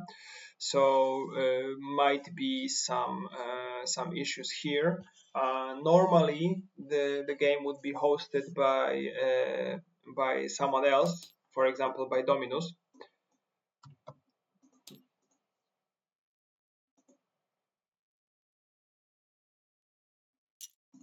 But I don't know if that would even improve on the situation. Or it could be that just I was disconnected from the from the game, and this is fully on my side. And I think very likely, as I was on the bottom of the room before, and right now I am on the very top of the room. So it might be that I just had to reconnect. Okay, let's have a look what we have on our hands. So the objective for Adepta Sororitas was completely cut off in this round. He does not have the Forge token, which he spent last round. So again, building a big ship for himself most probably will be impossible this round. And without the big ship, he also is not able to move his units towards his objective. Yeah, let's evaluate quickly if he is even able to do that. Let's say he places 2. Okay, again, a disconnect from my side.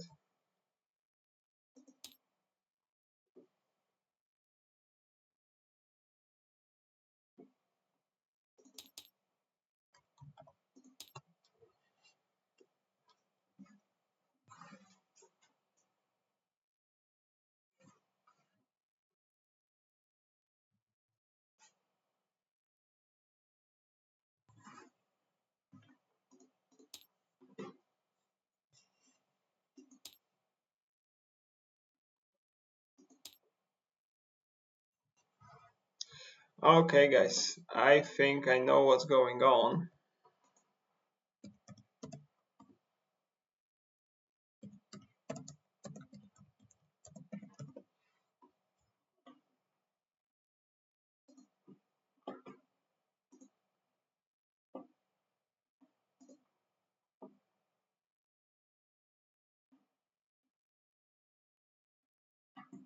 Or maybe I don't. Why am I being disconnected?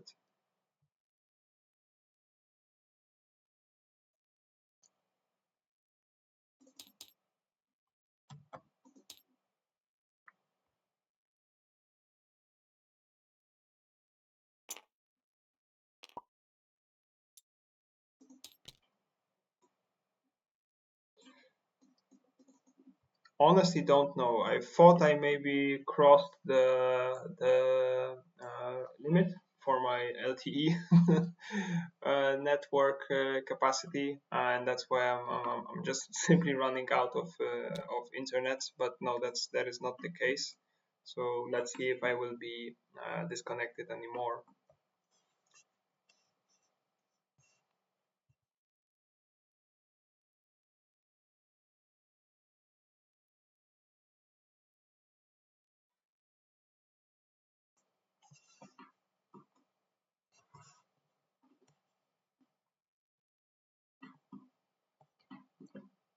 Yeah, so we see that physically, even if Ariat was the second player right now and had some control over the orders, he would need to place two dominates and one deploy just to deploy the big ship, and it also would eat up most of his resources, so he will not be left with anything for the ground units, and also left with only one attack order that he could spend to go into the middle of the map.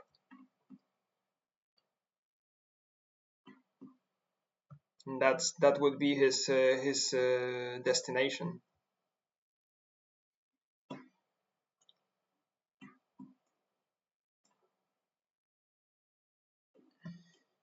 We see that Adam is covering most of the orders from Adepta Sororitas, so they cannot put into fruition any plan that he might have. At this moment, it's basically a waiting game. What Adam could do is just secure the planets that he has and make sure he has more of them than Ariat, and wait until turn 8, and that's already a win condition. He doesn't really need to even go for the second objective.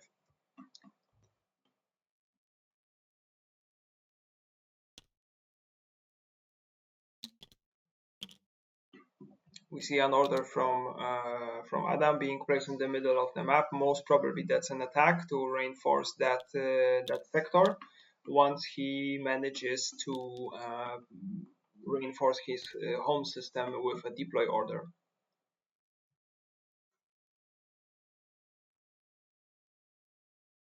But he could also make a proxy move, so deploy some units in the newly acquired factory and move into the middle right system,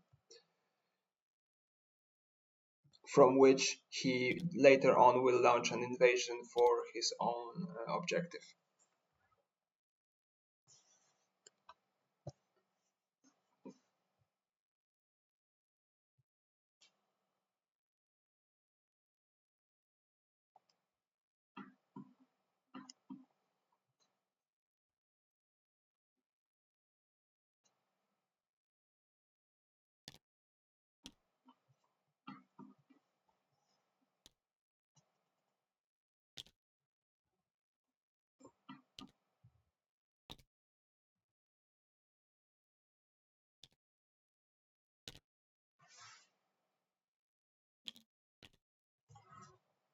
Okay, so most probably we will see a deploy from Adam in his home system and an advanced launch into the middle of the map. We see that Ariat is trying to catch up with in tech, but he's already behind. So let's see if he will even be able to catch up somehow in a somehow reasonable way.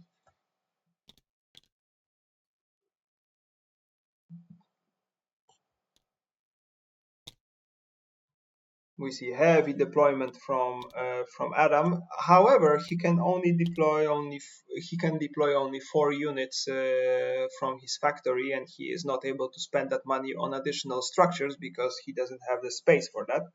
So it's since he decided to go with 2 additional ships, he also needs to the ground reinforcement isn't as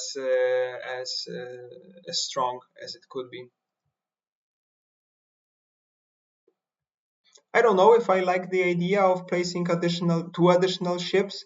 First of all, this will be his. Oh no, he still will have one ship in the supply, so it's all good, I think. But he could do with only one ship there, I would say.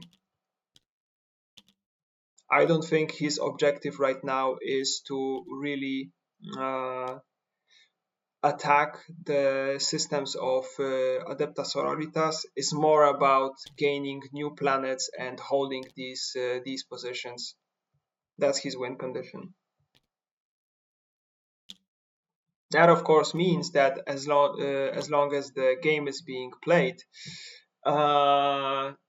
the Ariat will continue to defend, because he's, as we see, he is not willing to give up, even though the situation looks dire for him.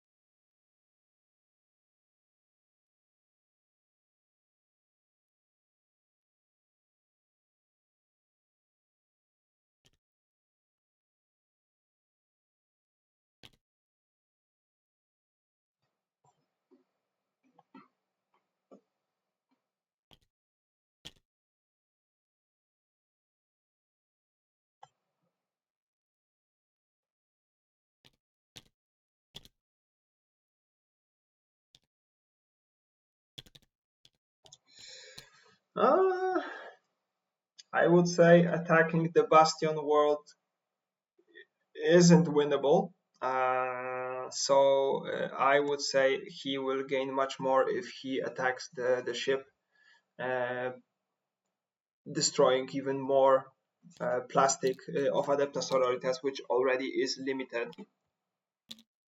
Yeah. Question if he wants to prevent Ariat from building any more ships. If he goes with only one ship, I think it's a little bit iffy, taking into account that Ariat has a reinforcement right now. So it will be relatively easy to defend such an attack if he goes only with one ship. But he does go with two ships. That changes the situation dramatically. Let's see if Ariat will assign his reinforcement to this combat.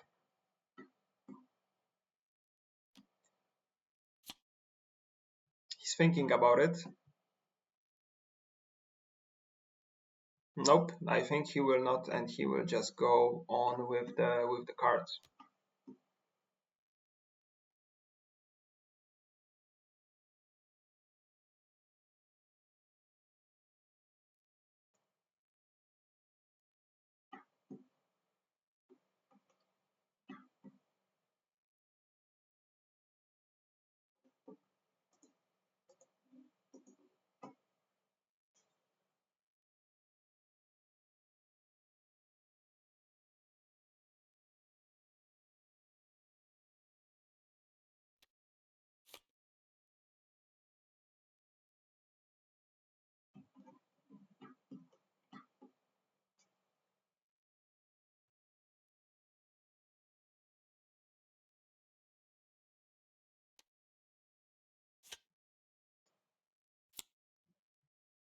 Okay, full attack from Adam here, converting one of his bolters, one of his morale into bolters.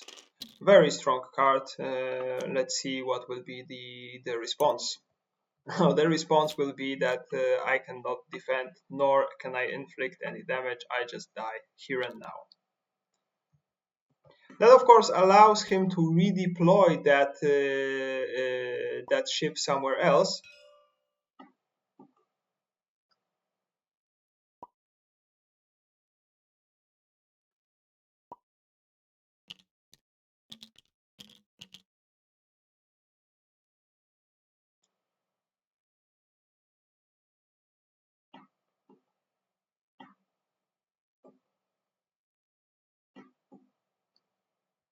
Wondering,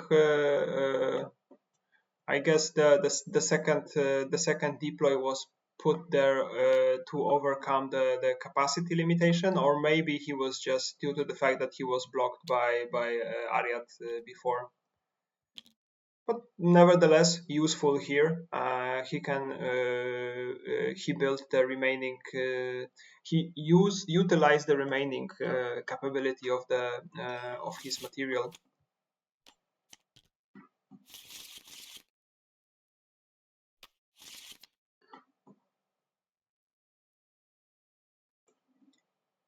Okay, we see two strong tactics for Ariat.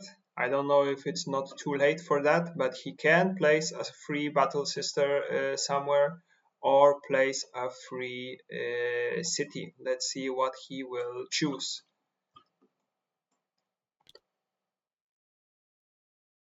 Okay, we see already that he chose the free battle sister.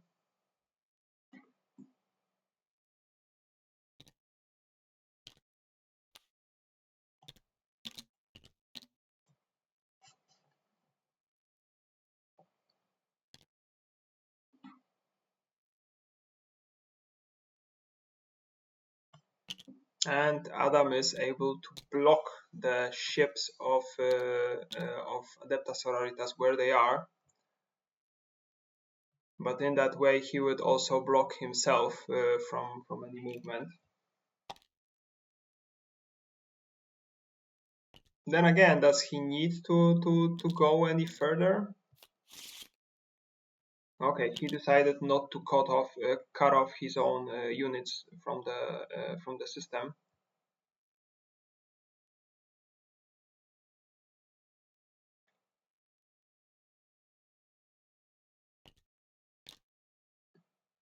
Let's see what his plan is in terms of defending this objective world.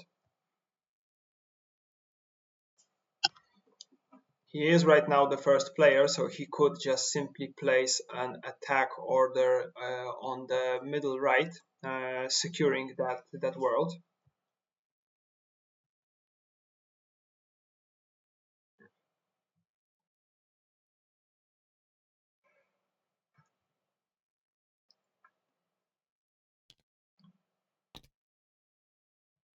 As Adepta Sororitas will not be able to break the legal path for Dark Eldar because they would need to move to use both attack orders in the middle right in order to get this objective.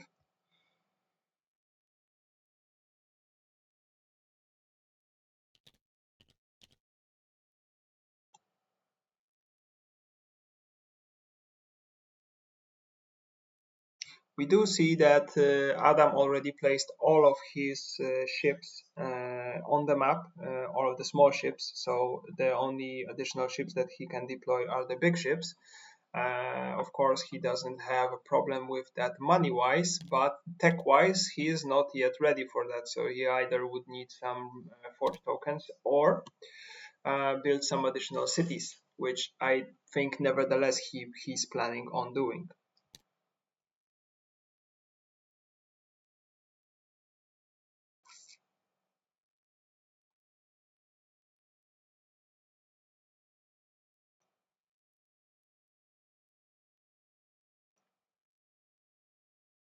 I'm really wondering what exactly Ariad's plan is at this point. What is he counting on? Like, he could just brute force himself right now, counting that Adam will not bother in ruining his plans, and just go with an build in his home system to build the remaining ship, moving it to the bottom right, and from there moving it to the middle right. That is doable, definitely. He could utilize the ships that are already placed on the map, try to move it towards the middle. That is also another option. So I'm curious what exactly his course of action will be here. We already see that Adam did not place his first order in the middle right in order to order in order, no pun intended. He didn't place his first order in the middle right system to secure the objective of Adepta Sororitas, and by doing that, he allowed Ariad to have a living chance of getting that objective this round, which I think was an unnecessary risk because he could have prevented it easily and just yeah, secure the win condition by having more planets at the end of round 8. Then again, of course, Adam might not be interested in such a play style. Maybe he wants to finish the game the old-fashioned way and try to get the second objective. Of course, it will be much more stylish. And let's see what the plan here is.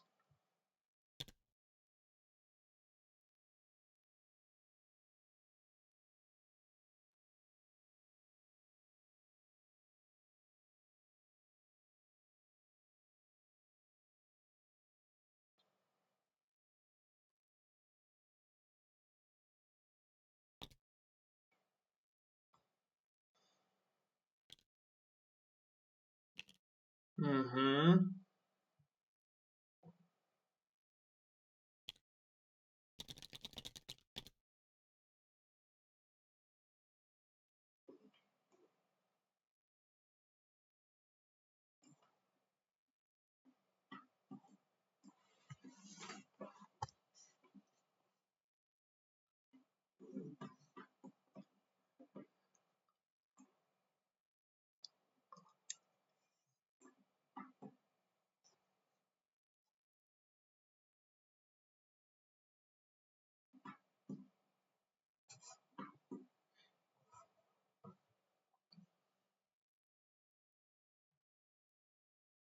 So quite a big amount of options here because if Ariat wants to utilize his ships, this can be prevented by Dark Eldar by destroying these ships before they before they move.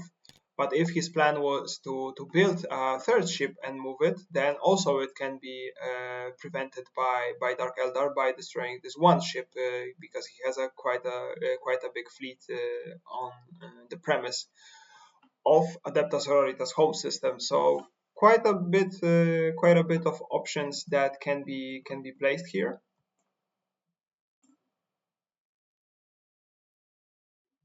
We see an additional order in the bottom right system for Adepta Sororitas.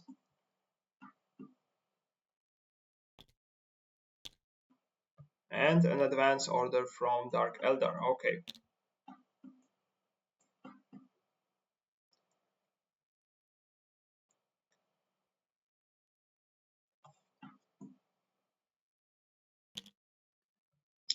Deploy by Dark Eldar. Most probably we will see a second city being placed. Yes, that's exactly what we are seeing.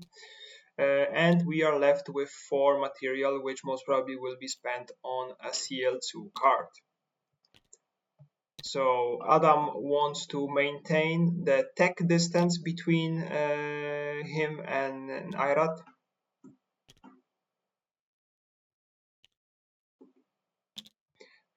Ayrat, as I expected, is just building the third ship in his home system, trying to move it first to the bottom right, and from there launch an attack on the objective world.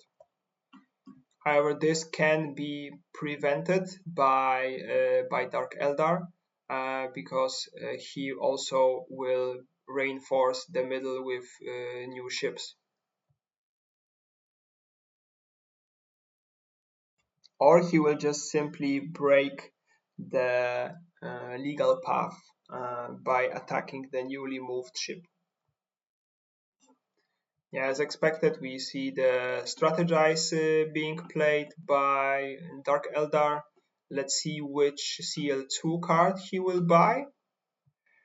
If he already went into the defensive direction, well, both options here are valuable, or let's say I would even say all 3 of the cards that that he's able to buy are likely to be picked. But he doesn't do that. He goes for the order upgrade, which he didn't require the second city for. So I'm wondering. I'm wondering why the second city. If anything, I think I would buy the CL2 order upgrade right now to utilize the fact that I just bought the city and stop buying any more CL0 cards. But that's just me.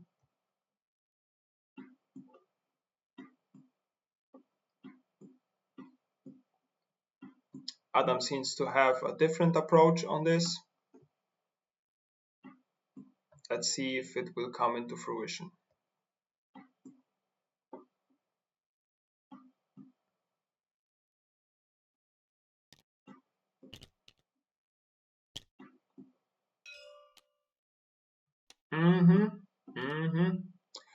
What I mentioned before, the order upgrade that allows Dark Eldar to move from more than one adjacent system is heavily reinforcing the middle system as we speak.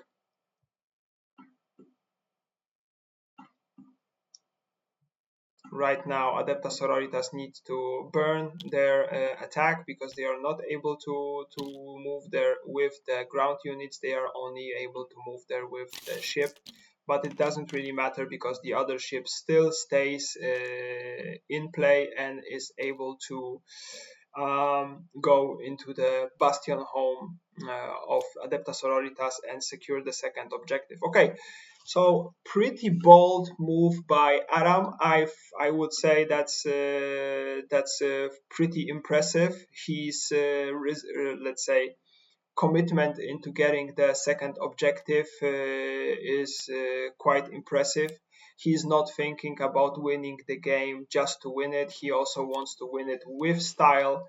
And that's exactly what he is doing. Even though he was the first player, so he was on a disadvantage order placement wise, he still prevailed, and we see that he will be able to launch an invasion on the bastion city of Adepta Sororitas and get the objective that way. Of course, we also see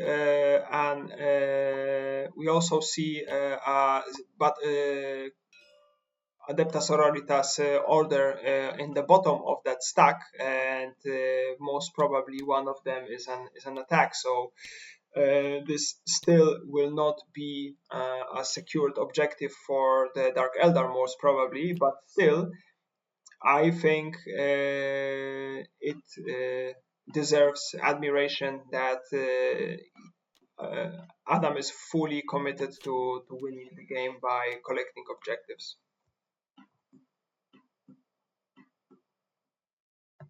Let's go to the combat.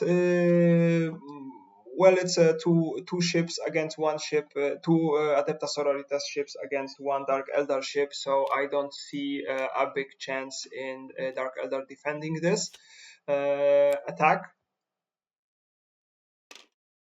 But let's still see what the outcome will be.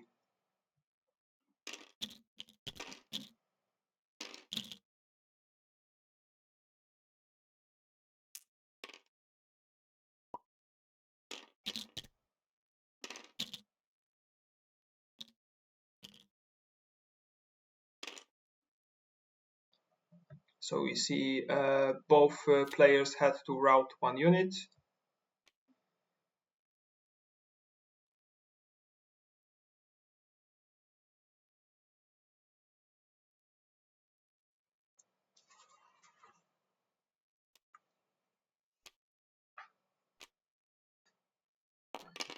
El Clasico from Adepta Sororitas at the moment.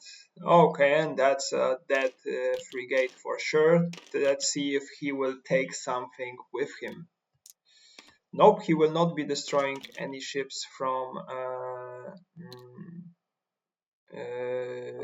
Dark Eldar.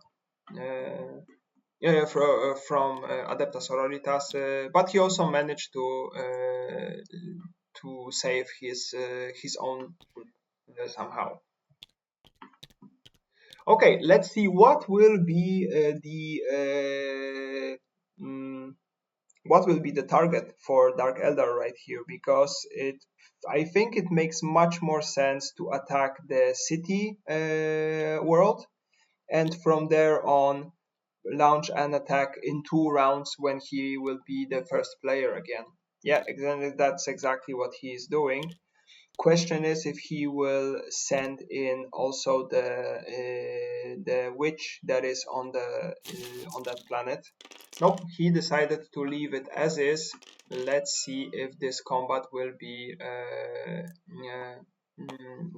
easy to win for Dark Eldar.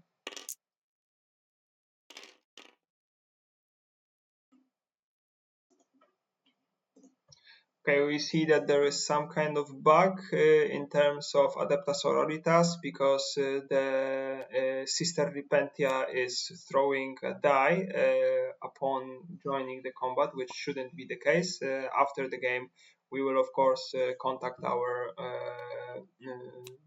the creator of the mod to fix that.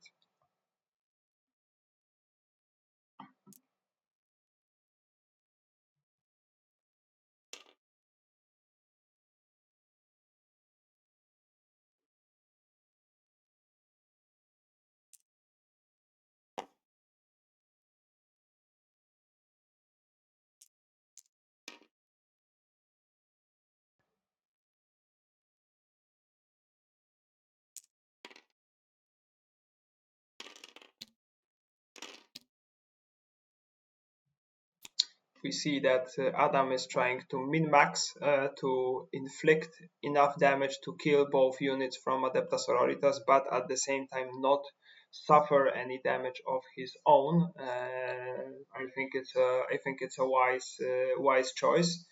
A little bit greedy, I would say, but with a high chance of success. Yep, we do see that there will be damage inflicted to the Dark Eldar, but this will not be any permanent damage, as this will only rout one of the witch, which in this round will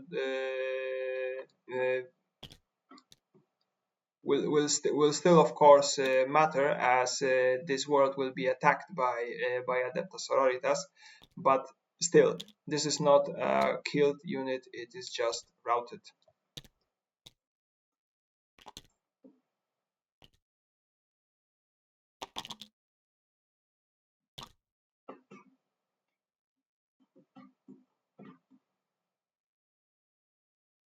Okay, let's go. This is a very interesting combat that we have in front of us. Let's see if Adam will be assigning any reinforcements of his own. Oh, this is a very painful roll for Dark Eldar, as their units are very fragile, and it will be difficult for Adam to withstand this damage. Then again, it presents him with a chance to destroy all of the Adepta Sororitas units also, which will still grant him the higher ground, because the city that remains on this side, on this world, will still remain Dark Eldar. HP wise, we see 8 HP total in the Adepta Sororitas side, and 9 HP in total for the Dark Eldar. So I would say the Dark Eldar are much more likely here. No, not much more likely, but more likely to succeed in shooting down the Adepta Sororitas unit.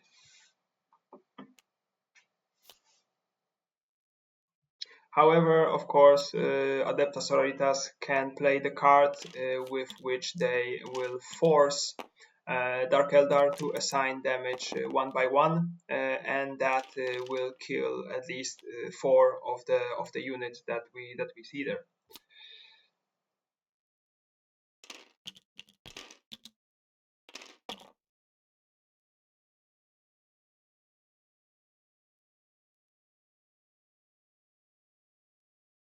Adam is thinking about which die to convert and to what.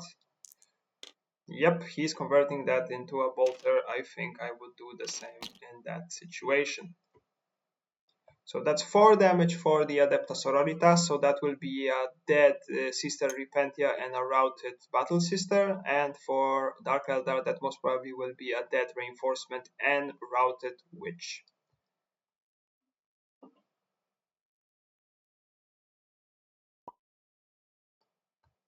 Ariat, of course, is thinking about maybe killing one of the Battle Sisters and routing the other, so that the Sister Repentia stays unrouted, so it can activate the cards. But I think at the moment he has more cards that are activated by the Battle Sister rather than Sister Repentia, so this I think will be a routed Battle Sister.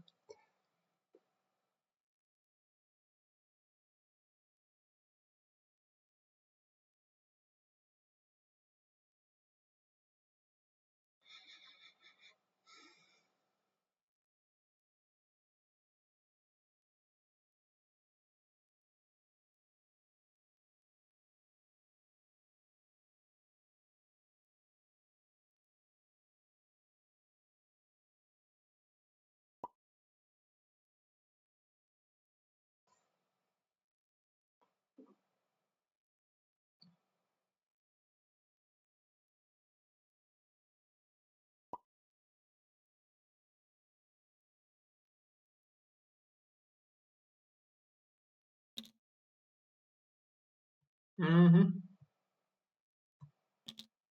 And also the damage assignment for the Dark Eldar was as I expected. Let's see what the next card will be.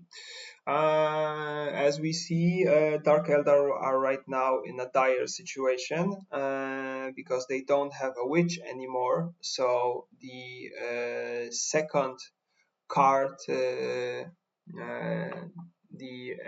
never stationary card number 2, will not be as effective as the first one, but still it will provide +4 damage, as the Adepta Sororitas don't have a defense die at the moment, a shield die. They can gain it, of course, but not in a secured way. They can only roll it. Okay, the card for Adepta Sororitas is placed. Let's see what will it be. It's again the defensive card.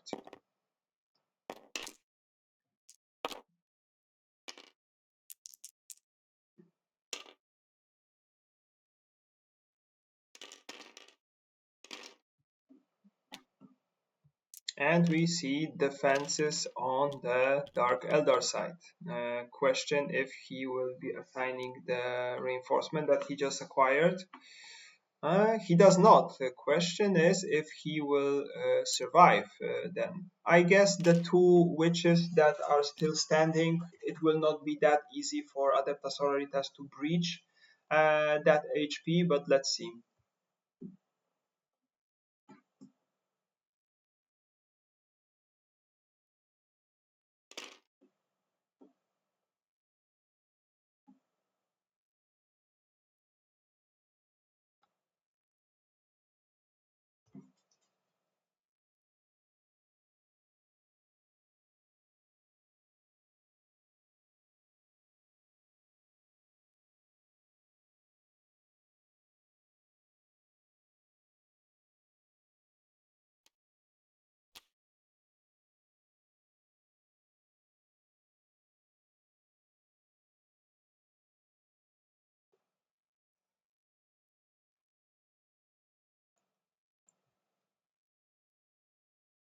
Most probably we will see some morale gaining cards from the Sister Repentive Adepta Sororitas. Oh! Oh! Does he right now regret the decision of activating the top ability? Oh my, oh my.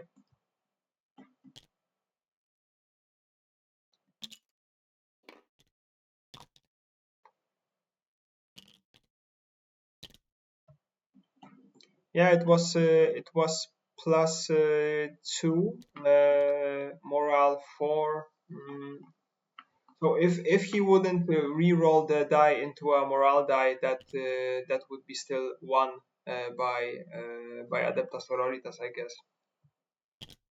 I might be mistaken, but I think that was the only way for Dark Eldar to win, to gain 2 additional morale, and they gain only 1 from their card.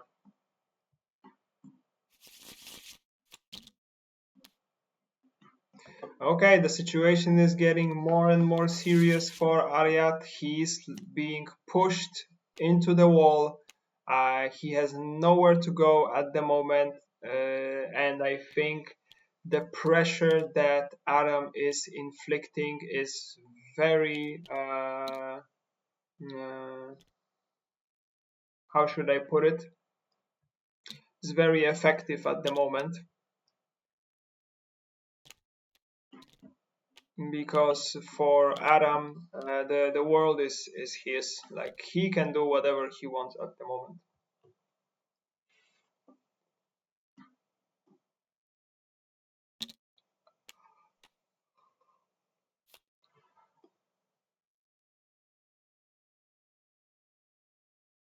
He has 8 worlds at the moment, with the potential of getting the ninth world, and even more if he chooses to attack one of the worlds from Adepta Sororitas. Ariat is right now the first player, so he is not able to build any units from his factory in the home system, because this will be taken over by Adam. And as we see, Ariat is calling for GG. So Adam prevailed slowly but steady. It was not very slow, but it was a little bit slower than it could be. Pushed forward and gained more and more area, which right now is making the comeback for Adepta Sororitas more or less impossible. Very well played by both of the players. Adam will be our winner right now, so the defending champion will be advancing into the finals. So congratulations to him, and looking forward for his finals game. The finals game he will play against Igor, I guess. I'm not 100% sure, but Igor was playing Queen yesterday. I'm 90% sure. So that would be a game against Adam and Igor, and that I think will be the repeat from last year, because last year that was also the situation.